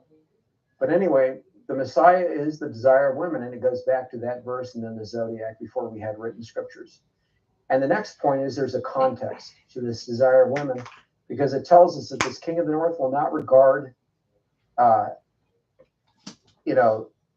the God of his fathers. In Hebrew is Elohim. It's God's, Elohim plural in Hebrew.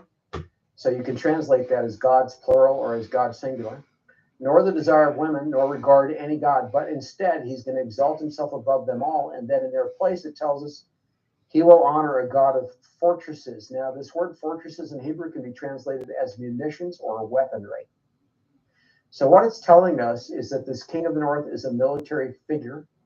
He doesn't regard spiritual matters or gods, whether they're the real one or false ones, but instead he regards weaponry, as if it were a god.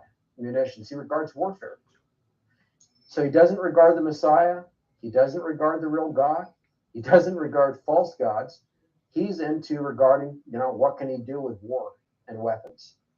And that's what it's telling us. Different show for a different day. Maybe if we can have another chat one day, me and John might be a little more.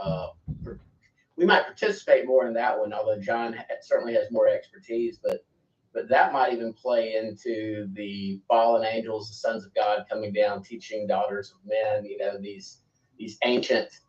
I believe a lot of our technological advances have been based on supernatural impartations from, to Nazis or over in the past. But would that be an example that it might correlate to this whoever the beast is, and I use the term beast, not Antichrist. I used your title for this show, but the ultimate beast of Revelation 13, that he honors his father, Satan, the father of lies. Yes. Would that tie into what you're talking about with the God of fortresses, God of warfare type?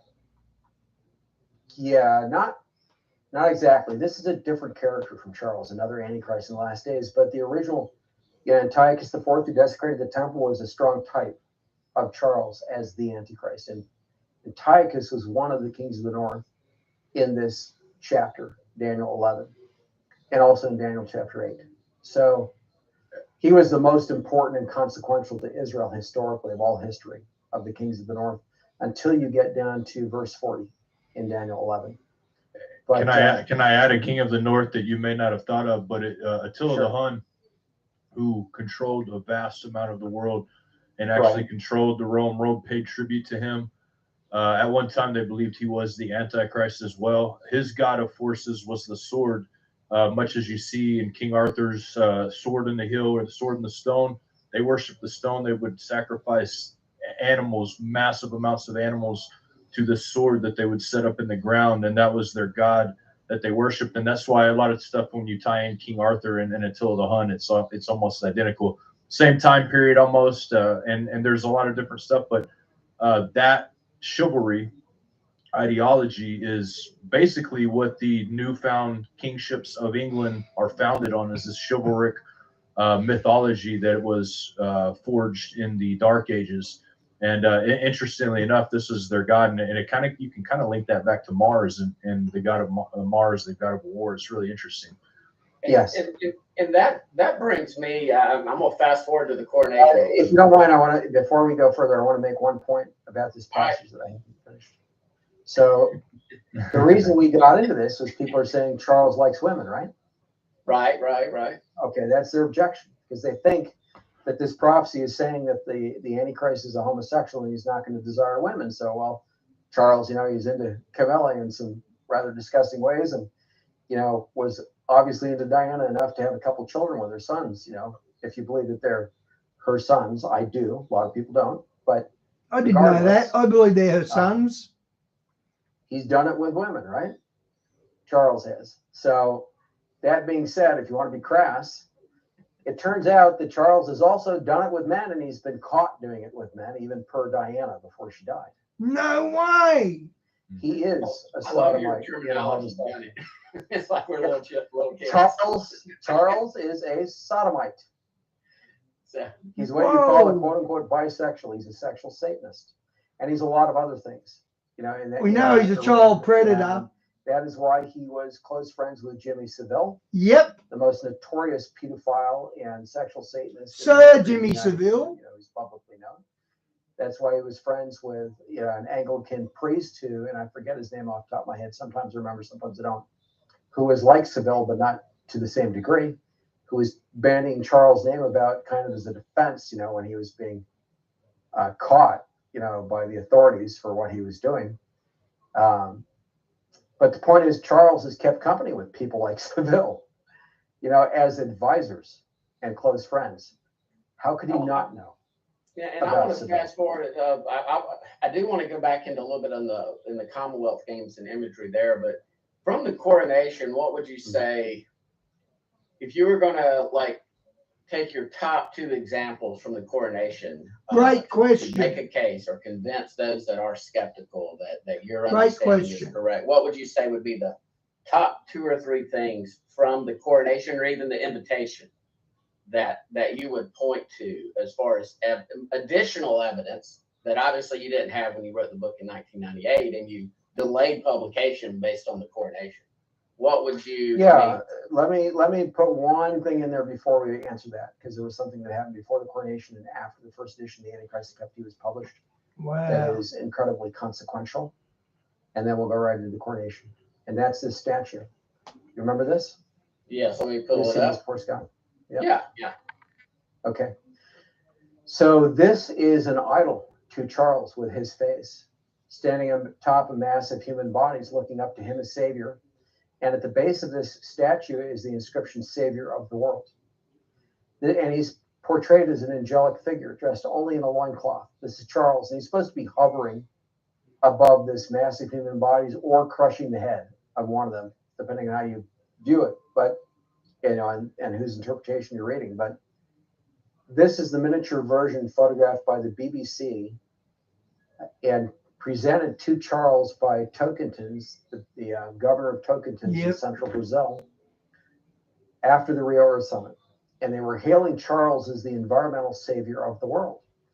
Now, the same artist who produced this also produced a full-size version that is arguably 10 cubits in height and is sitting in a crate in a warehouse somewhere waiting to go atop the Temple Mount. You are looking at the idol that is to be the desolating abomination. This is it right here. This is the miniature version. That is, I saw that in an interview you showed, or you were the interview that I saw you showing that, and wow, what a representation there.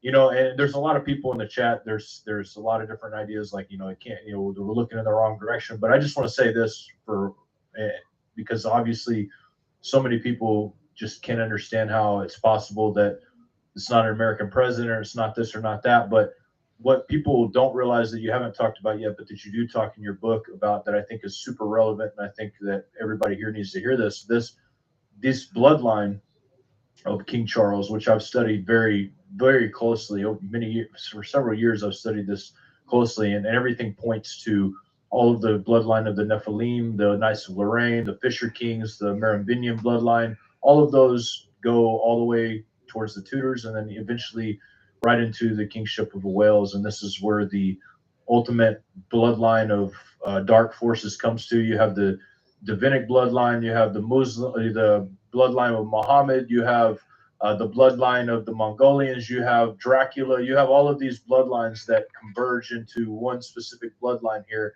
making it very plausible that Charles, could very well be the Antichrist. And I just want to say this, just because our current understanding of Charles may be a frail old man, or maybe whatever, this guy has significant achievements. On top of that, the media has a way of being able to turn somebody from nobody to somebody in a matter of moments. You know, we see the theater, the stage theater we're having.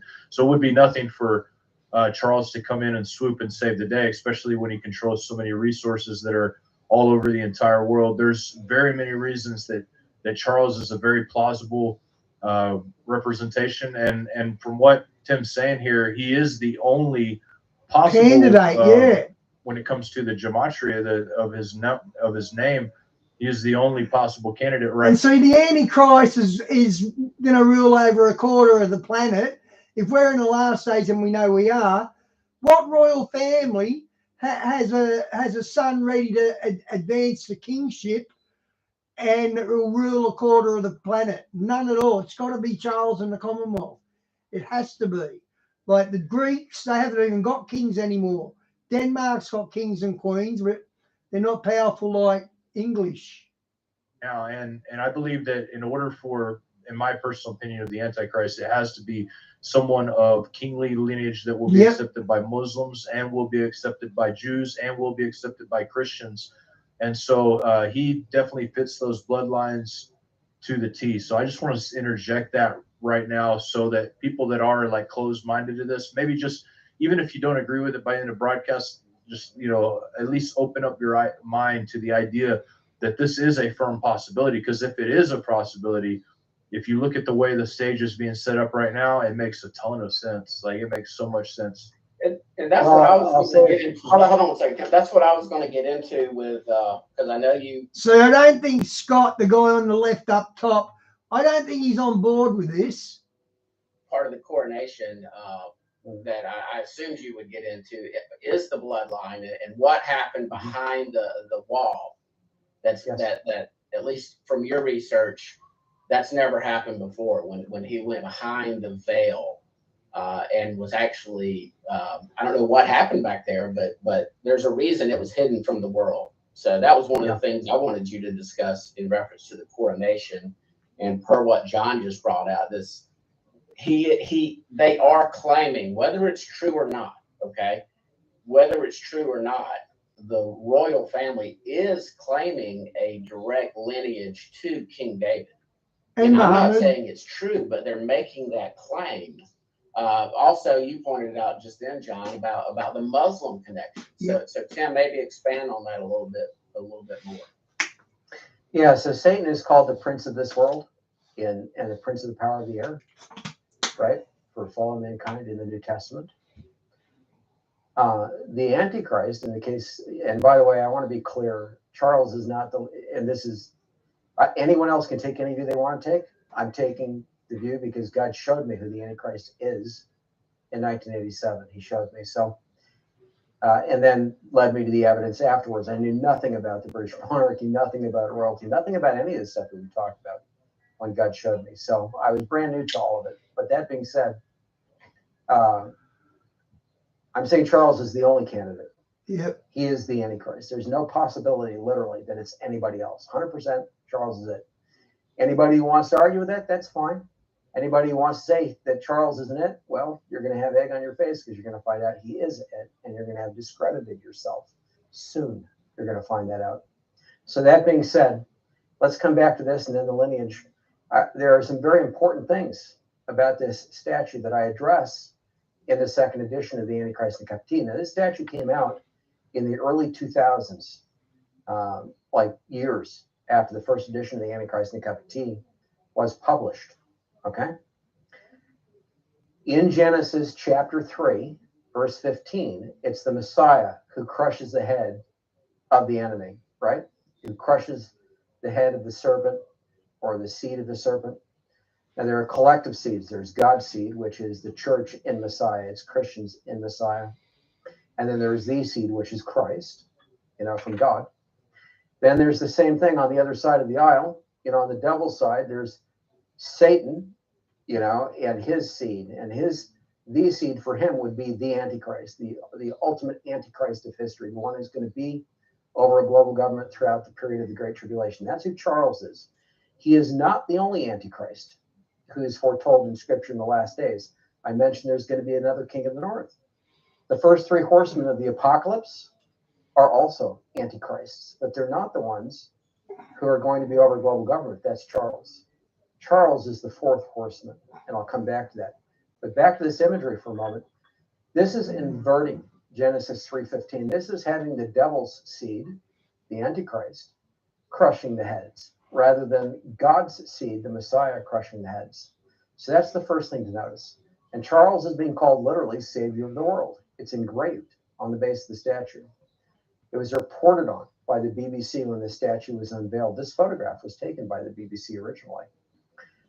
But another interesting thing is in Daniel chapter 9, verse 27, when it talks about this prince of Roman lineage or this ruler, it can be a king. It can be translated king or ruler or prince, but it's a royal individual who is, an individual who is of Roman lineage and royal, who is involved in imposing or enforcing, often it's translated confirm in the English of Daniel 9:27, a treaty or a covenant for a period of 7 years in context. The Hebrew word translated as confirm is gabor, and it means to make strong or strengthen literally. And by implication, it is accurately translated as impose or enforce. So it's stronger than just confirming, in other words. The name Charles, and people, if you look this up and you don't find it, don't write and say, well, Tim's right. Charles doesn't mean what he says it means. In fact, it does. And I give the sources in the second edition of the Antichrist and the Cup of Tea. The name Charles literally means strong man or to make strong. In other words, it has almost an identical meaning, if not the identical meaning, to the Hebrew word gabor. So Charles' name is insinuated or implied, if you will, in Daniel 9:27. And what makes that a whole lot stronger is the root words of Daniel 9:27, and I break it down and I show this in the second edition of the Antichrist and the Cup of Tea, specifically describe this particular statue. Without spread wings, dressed only in a loincloth, associated with the name Charles. This statue is what's described in Daniel 9:27 in the root words, and you will not get that from your English translation. So I go through the Hebrew root words and all of that in the second edition of the Antichrist and the Cup of Tea. So it's fascinating then, of course, that this came out years after the first edition of the book, and that there's a full-size version. And the reason 10 cubits is significant is the two cherubim, the two statues that were on either side of the Ark of the Covenant in Solomon's temple, not Solomon's, the second temple, were 10 cubits in height each, according to the Old Testament, those angelic statues. This statue, the full-size version, is ready-made to go into a newly constructed holy place. It's 10 cubits atop big. the Temple Mount in Israel. That's the reason it's the height that it is. Wow. So having said that, we'll now go to the coronation and your questions, Scott. And we're talking about his coronation as king on May 6th, and we'll talk about his lineage. Yeah, briefly, I mean, again, the stone that they claim was Jacob's stone, the anointing oil. I'm just trying to hit the highlights. I know you've done a detailed interview with Janie Duvall. If any of John's audience is interested in where that's found, I think you put it on your channel too. But maybe just hit the highlights of maybe your top 3, top 5 type moments from what we're seeing and why you are dogmatic, let's just say it, on Charles being the Antichrist. So if you had pick your top 5 best examples or evidence, let's say you're writing a list. What I showed so far, the imagery of that first beast of Revelation 13, the name calculation in Hebrew and English, and then the statue that we just saw. Yeah, I'm talking about the coronation specifically. Okay, but those are the top 3 biblically. Okay. Yeah, and those things alone make Charles the Antichrist. You don't need the statue to know that, but there is no possibility that he isn't the Antichrist from those 3 things. There is much more, and there's more than what I shared with Janie in our interview, because you can't get it all in one interview. So for example, those who go and watch that interview with Janie and then watch this, here's something I'll share with you that I didn't get to share in that interview with Janie, just didn't get to it. The robes that the Anglican Protestant priests were wearing, including the Archbishop of Canterbury was wearing for Charles' coronation on May 6th, were all furnished by the Roman Catholic Church. That's what I found. That's one of the things I found. It's like Rome and the Anglican church. I even hate to call it that. It's like they're coming back together. And there's been many comments in chat on my channel, and which I don't have very people watching, but on John's channel about identifying obviously the Pope and the vicar, who is no doubt an antichrist. But yeah, I found that fascinating. Not only was Rome involved, Catholicism, but you also had the Sikhs. You had different faiths, different leaders of faiths, presenting Charles with various royal, I don't know how to describe them, like a scepter or different things, bracelets, things of that nature. You had, for the first time ever, at least that we know about, where these other faiths are involved in the ceremony in the crowning of the King of England, which I found that fascinating, and especially that he wanted to be defender of the faith, like this multinational all faith religion, which we know is antichrist. That in and of itself is antichrist, because all three of us would 100% line. We are saved solely by Yeshua, solely by Jesus Christ, his blood. And we might differ on some eschatology and some other things, but on that we all align. But I found that fascinating, Tim, that what was happening in the coronation. Yeah, so Charles is a liar, and I'll circle back around to that in terms of the title that you brought up in a moment. Yeah, so it was the first time that other religions and non-Christians participated in any ascension to the throne for the British monarchy in recorded history. And the current ceremony ostensibly goes back about 1,100 years, more than 1,000 years. And since the Anglican Protestant Church was formed, since the schism with Rome happened, under Henry VIII, there was never a time until this coronation that Roman Catholics were permitted to participate. And in fact, a Roman Catholic archbishop participated in Charles' coronation May 6th as well. Very significant things happened, but he destroyed the whole thing in one fell swoop. If you go back to his mother's coronation in 1953, and let me just show her, this was her invitation from 1953. You had her coat of arms at the top, her heraldic achievement, and then you had the primary symbols that were used in the coronation: the sword of state, the phoenix. That's what this is. A lot of pundits, not knowing what it is, think it's a strange-looking bird, and they call it an eagle or dove, but it's neither of those. It's a phoenix. The orb with the cross atop it, the golden orb. The crown, which is the state crown, but they also have St. Edward's crowns. They use both crowns at the investiture. At any rate, during her ceremony, nothing was behind a veil in terms of, like what was done for Charles. It was public. The public could hear what was being said, those who attended, and for those who could watch a recording of it later. Yeah, everything that was said was biblical, really, more or less, with one exception, and that is she was officially crowned Queen of Thy People Israel, quote unquote, and that's on her official lineage. The British monarchy officially claims, and has for more than a century, at least in writing, to sit upon David's throne. They claim to be the monarchy of Israel today. It's an official claim that they make. So we'll come back to that when we talk about Charles and his coronation. You can look at Charles' invitation and you see none of that. You don't see the symbols that were given to him in the coronation here. And the same symbols were used for him as for his mother in 1953, right? You don't see those on here. Instead, it's filled with paganism. It's filled with all kinds of amazing paganism.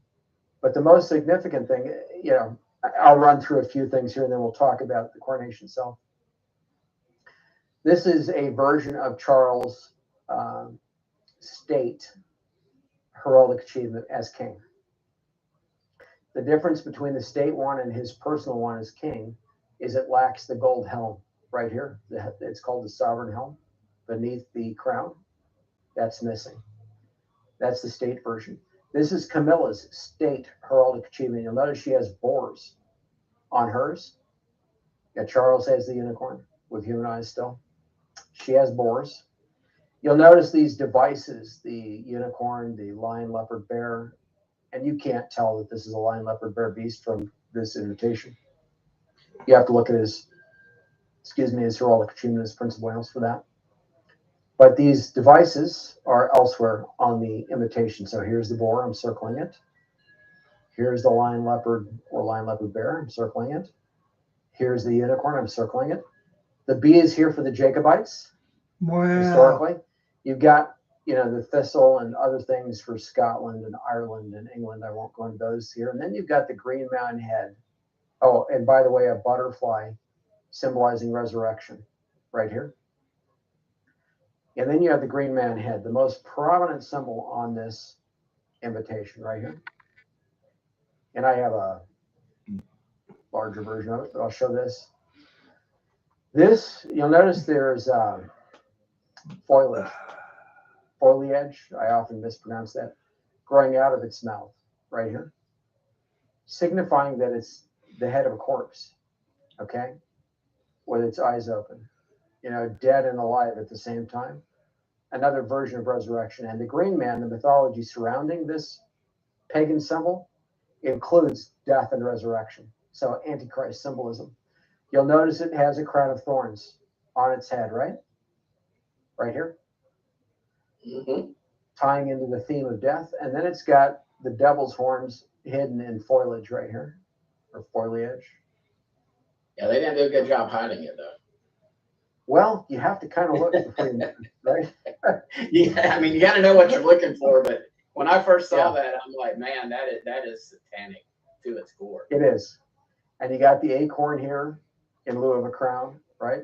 And I don't know what's the symbolism by the acorn, Tim. I don't. Maybe John recognizes the third eye. I don't just know more, just more paganism. I think it's a third Nothing eye that acorn. what I'm sharing already. No, that's a pine cone. But the point is, I concluded more than a decade ago that Charles is the green man of paganism, this neo-paganism. I had already drawn that conclusion, already written about that in the second edition of the Antichrist and the Captivity, the draft, which I started to do back in 2008 to write it, to revise it and update it. I'd already drawn that conclusion. And so for Charles to throw this with the crown of thorns on it, as the major symbol for his coronation, tells you an awful lot, including that he is anti-Christian to the core and satanic. And it gets into this eco-fascism. Anybody that has half a brain right now sees what's happening with the climate agenda and what they're trying. A crown of thorns, apparently. To push. And again, your argument is Charles is behind it all. He's really the driving force, ultimately behind, like you said earlier, he would be the head of Freemasonry, the head of the secret societies, and everything kind of traces back to him. Now, I would put Rome into this equation majorly, but I think we actually, even though I'm not 100% on board about Charles, but I think we both. And I'm not sure where John stands on this. As far as the vicar, the current pope or a future pope, I think that's the best candidate for a false prophet, the second beast. But and we do see the crown, the Holy Roman Empire, merging back in politically, spiritually together. That's the thing I thought was most significant about it, is we're seeing Rome and the crown of England, the Commonwealth of England, British Empire, starting to come back together. Well, Charles has met with the popes on multiple occasions, going back to John Paul II, and usually when he did so, he was dressed all in black. And actually, same thing with the Queen and Prince Philip. Wow. And one of the interesting things about that is all three of them, the Queen, Charles, and Philip, wore their garter, the garter belt that's around the center of Charles' heraldic achievement as Prince of Wales that I showed you. And this is the Order of the Garter also, the belt right here. But it's cut off at the top. They bent at the top, okay? There it is. That was an acorn, and I don't know the significance of the acorn. He just said it's a more pagan symbol. Chivalry, but they wore that belt, either on an elbow or below the knee, where it's worn by men versus women, because they were pushing the Order of the Garter before the Pope. So, you've got the papacy and the Vatican under the Pope, then you've got the Jesuits and so forth, right? On that side, that's a whole power base in its own right, you know, in pulling the strings of the world and globalists and so forth. That's a whole power base in its own right. And then you've got the British monarchy and the Order of the Garter, as well as multiple other orders of chivalry under them. But the most prominent one being the Order of the Garter. And literally the entire New World Order has been built up beneath the Order of the Garter historically over multiple centuries. So there's a lot, an awful lot that ties into the Order of the Garter historically. Freemasonry is just one thing. And by the way that Freemasonry works, I told you I'd mention how that works in this interview. The United Grand Lodge of England, historically, it had a different name originally, but the United Grand Lodge of England is the lodge historically in which the blue degrees, which are common to both the York Rite and Scottish Rite of Freemasonry, originated. So the first 3 degrees of Freemasonry, known as the blue degrees. Okay, Shawnee, it's got 2 horns, then it's got a crown of thorns, and it's got an acorn on top. That's what's on top of the green man. Originated in that lodge. And for that reason, whoever is the Grand Master of that lodge is considered to be the highest ranking Freemason in the world. Now, typically that's been, for example, the Duke of Kent, you know, related to the British monarchy, one of their relatives. Charles was offered that Grand Mastership and turned it down. He's not interested in being a Freemason. He has no need to be a Freemason, to be over Freemasonry globally. The reason for that is that the Grand Master of that lodge is a knight in the Order of the Garter and always has been.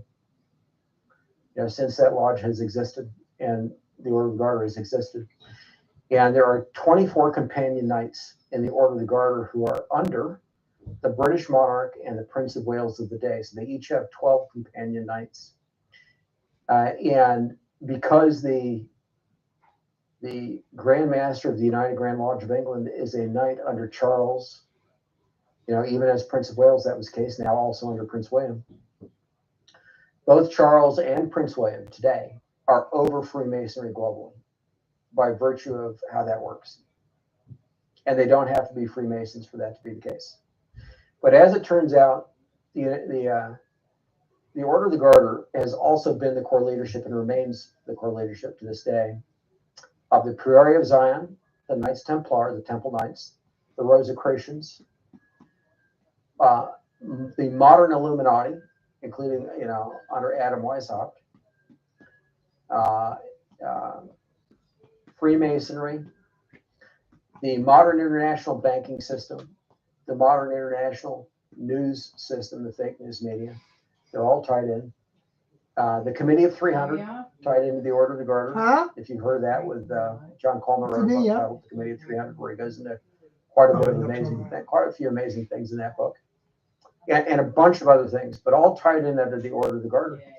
And by the way, organized witchcraft and organized Satanism globally, meaning formal witchcraft and formal Satanism, and also formal Druidry, but particularly witchcraft and Satanism, are also under the Order of the Garter historically. So the Garter itself has 2 rows of 169 miniature gold buckles each that look a bit like a chain, but they're all gold buckles, horseshoe-shaped buckles. 2 rows, 169 each, and they line the inner and the outer edges of the Garter, the real Garter. Each of those buckles represents a coven of witches and witchcraft, 13 witches. So when you get into a coven of covens, that individual is known as a witch king or a witch queen. Because there's 169, it's 13 times 13 times 13 for both the British monarch and the Prince of Wales of the day, symbolized by that Garter. So what it's effectively saying to the occult world is that the British monarch is a witch king of witch kings or a witch queen of witch queens, in the case of Elizabeth II before she died. And the same thing with the Prince of Wales, is a witch king of witch kings or a witch queen, only could be a witch king of witch kings in the case of the Prince of Wales, because that person can only be a male. But at any rate, there are so many things tied into the Order of the Garter, and that's the reason for its prominence on Charles' heraldic achievement and as the symbolism of the first beast of Revelation 13. So coming back to the lineage now and this coronation, you know, I mentioned that Satan is the prince of the power of the air. He's the prince of this world biblically, before he's put down by the Lord at Armageddon. As it turns out, Prince Charles, and this is true of William and Harry as well, descends from practically every lineage that was of consequence in the history of the world ever. That's what John was doing. Descends from the Assyrian monarchs, the Babylonian monarchs, the ancient Syrian, ancient Babylonia, the Roman emperors, multiple emperors, ancient Egyptian pharaohs, all the royal houses of Europe. Muhammad, of the Muslims, he's the Hashemite lineage, is the lineage from their false prophet Muhammad, known as the Hashemite lineage. So Jordan's King Hussein is of that lineage. Iraq's Saddam Hussein, before he was killed, was of that lineage. Prince Charles, now King Charles III, is also of that lineage. They are looking for their Mahdi, their version of a Messiah, if you will. Islam is, particularly a Shia or Shiite Islam, which is what Iran represents, is looking for its Mahdi to come from that Hashemite lineage. Charles is of that lineage. He's one of the individuals in the world who can be a shoo-in, if you will, for the Mahdi, or where they don't want that. Now, Charles is the most prominent Westerner from the entire world, bar none, to the Muslims of the Middle East. He has no competition in that regard. He has an honorary doctorate in Islamic studies from the seat of Islamic learning, the most prominent seat of Islamic learning, in this case, Sunni Islamic learning in Cairo, Egypt. So he also converted behind the scenes to Islam under a guardian of Islam, one of the most prominent Muslim clerics in the world. So Charles, to the Muslims of the Middle East, is a Muslim. He has a doctorate in Islamic studies, and he's of the Hashemite lineage, and he's unifying the world's religions. And when we talk about Rome, Charles has been working for decades. That's the reason I mentioned his meetings with the popes. He's been working for decades to bring the Anglican Protestant communion back under the papacy. He wants that, even though he's the head now, titular head on earth, of the Anglican communion. Now, can you imagine, I've mentioned this in some interviews, the Antichrist, who's going to be possessed by Satan, being the head of the Anglican communion. For so long, Protestants have thought that the Antichrist would come out of the Roman papacy, that the Pope would be the Antichrist, or that the Vatican represented the Antichrist. Now, there are multiple Antichrists biblically. I was going to say they do. They, no doubt they do. But again, we're talking about there were Antichrists that John was writing about in First John. Antichrist spirit and Antichrist have always been around, and that's and yes, I believe our the Reformed brothers that in the 15 and 1600s, they were spot on when they called the Pope in Rome Antichrist. Yes. But what you're saying, there's going to be a few, which I'll use the term beast, but there's going to be a future ultimate final fulfillment at the end of this age, and that's obviously that's your case, as it's Charles. So there's not just one Antichrist. Well, I'm talking about the future final beast of Revelation 13 again, and that's why I like to use that term as opposed to Antichrist, because it can get confusing when you start saying Antichrist. Well, shoot, the Muslims that deny Christ would be by definition Antichrist. So would Hindus. So would atheists. Of course, it would be Antichrist. Yes, yeah, and communist leaders like Kim Jong-un. He's certainly an Antichrist to his population. Lenin, Stalin, etc. Yeah. Right. Yeah, and let me just point this out, and I'll come back to this since we're talking about multiple Antichrists for a moment. I'll just point out something that people can see on my YouTube channel. And actually, I don't need to minimize that necessarily. Let's go to this. So my YouTube channel is Author Tim Cohen. Right here. On this channel, I share a presentation that I gave to a church, and that presentation can be found under this this playlist, The Foretold Antichrist and the Mark of the Beast. People go to this playlist, and they look for the blue horse outside Denver International Airport in an icon, Lucifer, right here. This presentation is titled, "Is King Charles Okay, III good night, Shawnee. the God bless, mate. over multiple antichrists?" In this presentation, I point out evidence for Barack Obama being the rider of the white horse potentially, or Biden, or abomination, that combination. Obama appears to be one of the antichrists foretold in Scripture, but he's not the one who's going to be over a global government. I also identify the other horsemen in this presentation. North So Korea. my book, North Korea, Iran, and the Coming World War, identifies the horsemen for the second seal, the fiery red horse. I go into the others in this. Charles is the fourth horseman, but I address the first and the third in this. And the fact that the third one is not a black horse, in reality, it's actually Lucifer. Lucifer is the precise coloration for that third horse, for the third horseman. So people can go watch that. They can see some of the evidence. I have a separate book coming on that. But there's enough in this presentation for people to understand that even though Obama may be an antichrist, and people have reason for thinking that biblically, he's not the one who pertains to Revelation 13. He is not the one who'll be over global government. And in fact, Obama reports to Prince Charles, and now King Charles III, and has all this time. Biden reports to him right now, still. So when we think, for example, that the coup happened in 2020 because of people working for the Democrat Party in this country and under Biden, et cetera, and now it's coming out that the FBI, the Federal Bureau of Instigation, and the Department of Justice were heavily involved in all that. Well, there's other information that ties it into the Central Intelligence Agency, the CIA, and then also back to MI5 and MI6, the United Kingdom. And guess where it all traces ultimately? To Charles. So what's happened to President Trump ultimately has been done under Charles. And I address that separately, not, I do a little bit in the second edition of the Antichrist Captivity, but I've got another book coming that goes into a lot more detail. One thing too that I would say, I'm sorry, go ahead. I was going to say one thing too that I think that you didn't say that you did say in your book is about the idea that, of course, you're mentioning that he has control over lots of the world, but also landmass wise, over a quarter of the earth is in control through the United Kingdom. They control over 1/4 of the nations of the earth in the world, and that's something interesting as well. Yeah, when the first edition of the book came out in 1998, it was 53 nations. And at that time, Israel had already been invited to join the British Commonwealth. Not a lot of people know that. Israel was already asked if they wanted to join back then. And that's in the first edition of my book. I mentioned that. There's now further talk about both Israel and the so-called Palestinians through the PA, Palestinian Authority, joining the British Commonwealth. They've been invited. What? They're discussing it.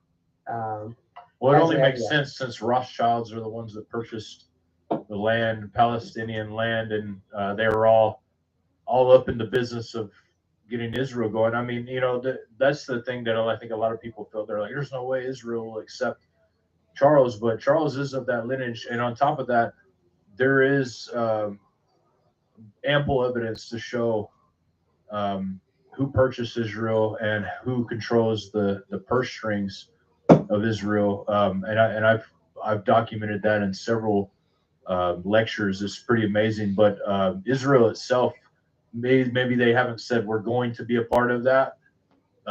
When in fact, their symbolism's right there on the Israeli court. You see the Illuminati symbolism on there. So to say that they're not involved in this in some way, shape, or form, I think would be false. Well, in fact, that symbolism is there because the Rothschilds demanded it as part of, paying for all of that. And talking about the pyramid, we don't have a screenshot, but what they're talking about is a pyramid sitting on top of the Israeli Supreme Court, and there's an all-seeing eye hovering above it. They just kind of they tried to semi-hide it, but they didn't do very good job. Completely Illuminati and satanic. And the Knesset too. Part of that, if I remember right, was funded also by the Rothschilds. Yeah. Knesset building. But I don't know. Are you aware, John, that the Rothschilds have married into the British monarchy? Did you know that? I am aware of that. Also, Schwab is also related to the Rothschilds. It's a big little family, isn't it? That's correct. Schwab is a Rothschild, Exactly. Yes. Wow, I never knew that. And, You know, Eric Klaus, who all he needs is a little kitty cat. yeah, good Bond villain, right? Oh, he's the first. I mean, Perfect Bond it's like villain. they couldn't have cast a better person to be the front man for the Yeah, and Yuval Noah Harari can be a stooge. So that guy. but, yeah. Man. Anyway, Diana, a lot of people think that her father was not the individual who has been, popularized, as her father, but that her father was a Rothschild. And Kate, her mother is a Rothschild, William's wife's. So William's grandmother is a Rothschild. So there have been other points prior to that too, when the Rothschilds married into the family.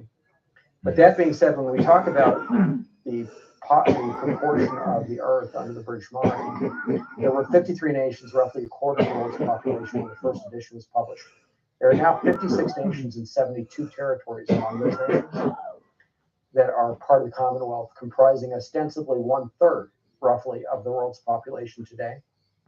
And so when I talk about, and I have a whole chapter dedicated to the Commonwealth Games in 2022, which we'll circle back around to, and the representation of the Commonwealth there. But those nations of the Commonwealth that explicitly say the British monarchy is their monarchy, and most of the nations don't, but I think it's 13 or 14 nations at this point that do, hold that the British monarchy is their monarchy, including, for example, Canada, New Zealand, Australia.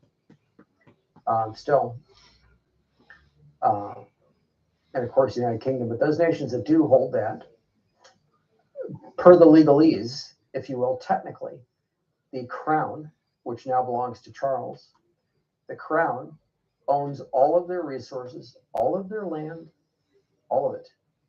And their population are the subjects of the crown. Those people in those nations don't realize that technically they don't own anything. And when you look at it from that perspective, that would make the crown orders of magnitude more wealthy than all the billionaires and trillionaires of the world combined. Wow. And, another interesting bloodline fact, and I'm sure you've looked into this, and if you have, I'm interested to hear a little bit about it. So I've noticed that the Romanov bloodline, which was and you know this, but for those that are listening, it was one of the monarchs of Russia in Petersburg before the Bolshevik Revolution, before they were cast out. And the Romanovs were probably one of the most powerful Russian families of all time. Now, the Romanovs, the King Charles actually has Romanov blood. He's the first king The to have cousins. Romanov blood within the kingship in a very long time, which would put his right to rule over Russia in play at a certain point. And I don't know if you've read the prophecies in Second Esdras about the three-headed eagle, but there's a three-headed Hey, eagle. Marie, welcome to the channel. Second Ezra, as being the vision that Daniel also saw, but seen in a little bit more detail. And if you look in history, the first representation, in fact, the only representation of a three-headed eagle is Romanov family's eagle. And then, of course, the two-headed eagle plays a big part in Second Esdras as well, because there's one eagle's head that kind of goes into the residue, and then there's two eagles. And then it explains the beast in a very detailed way, but in a way of an eagle, a three-headed eagle, a two-headed eagle at one point, and it has all these different feathers that come off of it. And it's so interesting because that is the heraldry of Rome. If you look at it, it's like, okay, this is clearly the heraldry of Rome, but you also have Russia, you have many European nations that have that symbolism. Yeah, Germanic. Germany and Rome have the same heraldry, by the way. Yeah, that eagle symbolism actually goes back to Babylonia, and the United States has it more than anyone.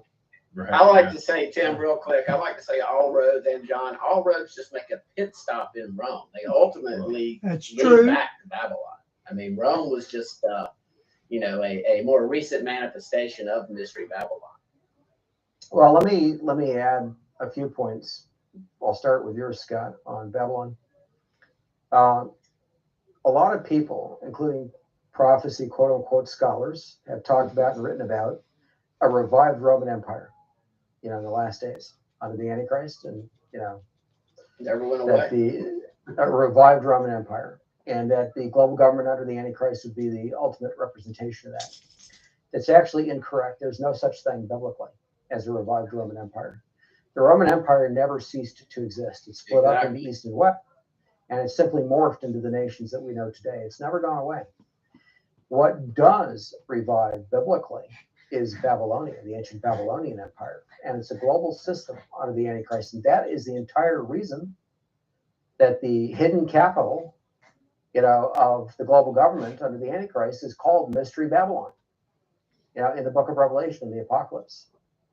But it's also separate from the beast, and clearly in Revelation where it talks about the whore riding on the back of the beast, it mentions the 10 horns hating the whore, and they threw it off the back of the beast and burn it. And then as they did this, they were given power, and then they gave power directly to Satan himself, to the beast. And so there has to be to the Antichrist. They're going to give their power to Charles. Right, but what I'm saying is Babylon is a separate entity than the beast, clearly in prophecy. And so, but they do have control over the beast for a very long time. In fact, I think we see it through our monetary policy right now, and that's why you see an overthrow taking place of monetary, how the money works in general. You see a complete overthrow of that. So I just wanted to throw that out there to see what you thought about that, because when you see the beast itself, this beast is an empire that, at least according to Second Esdras and Daniel, even, is just an empire that is kind of consistently there in the backdrop, consistently there, consistently coming. One time it comes forth as this part of it comes forth as that part of it, whether it's the bear or the leopard. But in the end time beast, it seems to be a representation of all of those empires combined together into one major empire. First controlled by Babylon, but then after Babylon is thrown off its back, controlled directly by Satan. Do I have? That's what I believe. What do you think about that? That would be my understanding. Yeah. So, okay, I got to unpack that a little bit. So we're going to get a 30-minute answer. So yeah, I'll try to be succinct. Marie, we hope you were safe from them fires. That was in Maui. We hope you were safe from that. Couldn't follow and understand. So the throwing off of Babylon by the beast, or the woman that rides the beast, the harlot of Revelation, the throwing off occurs in an hour where she's burned in 1 hour of one day and destroyed. The harlot is, right? Okay. That's at the very end of the tribulation week. Up until that happens, she's riding the beast, and riding has multiple connotations, including fornicating with the beast. So, and I mentioned there are two power bases, right? There's the Vatican, with the Jesuits and so forth, their priesthood. And there's the British monarchy with the Order of the Garter and the other orders of chivalry under them, and all this stuff built up under both spheres. So naturally, Charles wants to unite the two and bring the Anglican Protestant Church back under the Vatican. And meanwhile, the Pope has partnered with Charles for his climate agenda, has signed on to the 7-year agreements from the COP Accords at the United Nations on behalf of the Vatican, and is pushing the same eco-fascist agenda as Charles, all being done under Charles. The Pope has signed on to multiple things related to Mother Earth worship, in fact. And this Pope, Francis, has even pushed to a degree sexual Satanism, which is heavily pushed under Charles, but indirectly. People don't realize Charles is at the top of that. It wasn't just, Charles is a Seville-like character and people don't know it. Let me put it that way. Go read about Jimmy Seville and you'll get an idea of what I'm talking about. So that being said, there's a reason that he was close to Jimmy Seville and people like that. And it wasn't just Jimmy Seville, it was Sir Jimmy Seville. Charles knighted him, so he's a Sir of the Realm. But, so when we're distinguishing Babylon from the beast, the two are partnered up until the end, up until the point where the woman is burned with fire. And when we're talking about the seat of the government, Mystery Babylon, I've argued, and people can see this in one of the presentations I did, or interviews, I should say, with Janie Duvall, where I argued that it could be New York or Rome or London, that you can make good arguments biblically and historically for all three. But I think that the strongest argument is for New York City. And having said that, one of the things that I point out, apart from the obvious, the United Nations is there, the World Trade Center is there, those kinds of things, in their own territory that are separate from the United States diplomatically. Apart from pointing that out, with regard to the United Nations, the Statue of Liberty is there. And the Statue of Liberty was explicitly the goddess of Babylon, historically. That's what it was made to be. And the French renamed it because they knew that the United States, having a fair number of Christians in it early on, would reject it if the United States was offered the goddess of Babylon for New York Harbor, right? Yeah. And so they renamed it the Statue of Liberty. So you have a harlot right there saying, "Come on to me," with a torch and all that. Yeah, and you have the center of world trade and all these things happening there in New York City that very closely, if not perfectly, matches Mystery Babylon as described in Revelation. The only component that Okay, Phil, God bless, mate. is the spiritual piece. And I think that comes with Rome and the Roman Catholic Church. So it's very likely. And you could also make the argument too that it doesn't represent a city at all, but a control mechanism, since it's riding on top of the beast. If you're riding a beast, ultimately you have the bridle in its mouth, you're controlling its direction. So I mean, yeah, I told Marie, I'll give you a wrench so you can post links. I get what you're saying. I thought the same thing. Like it could like literally, there's interpretations of some of the church fathers that Jerusalem itself was Mystery Babylon, and because of because of the actual harlotry talked about in the Bible and the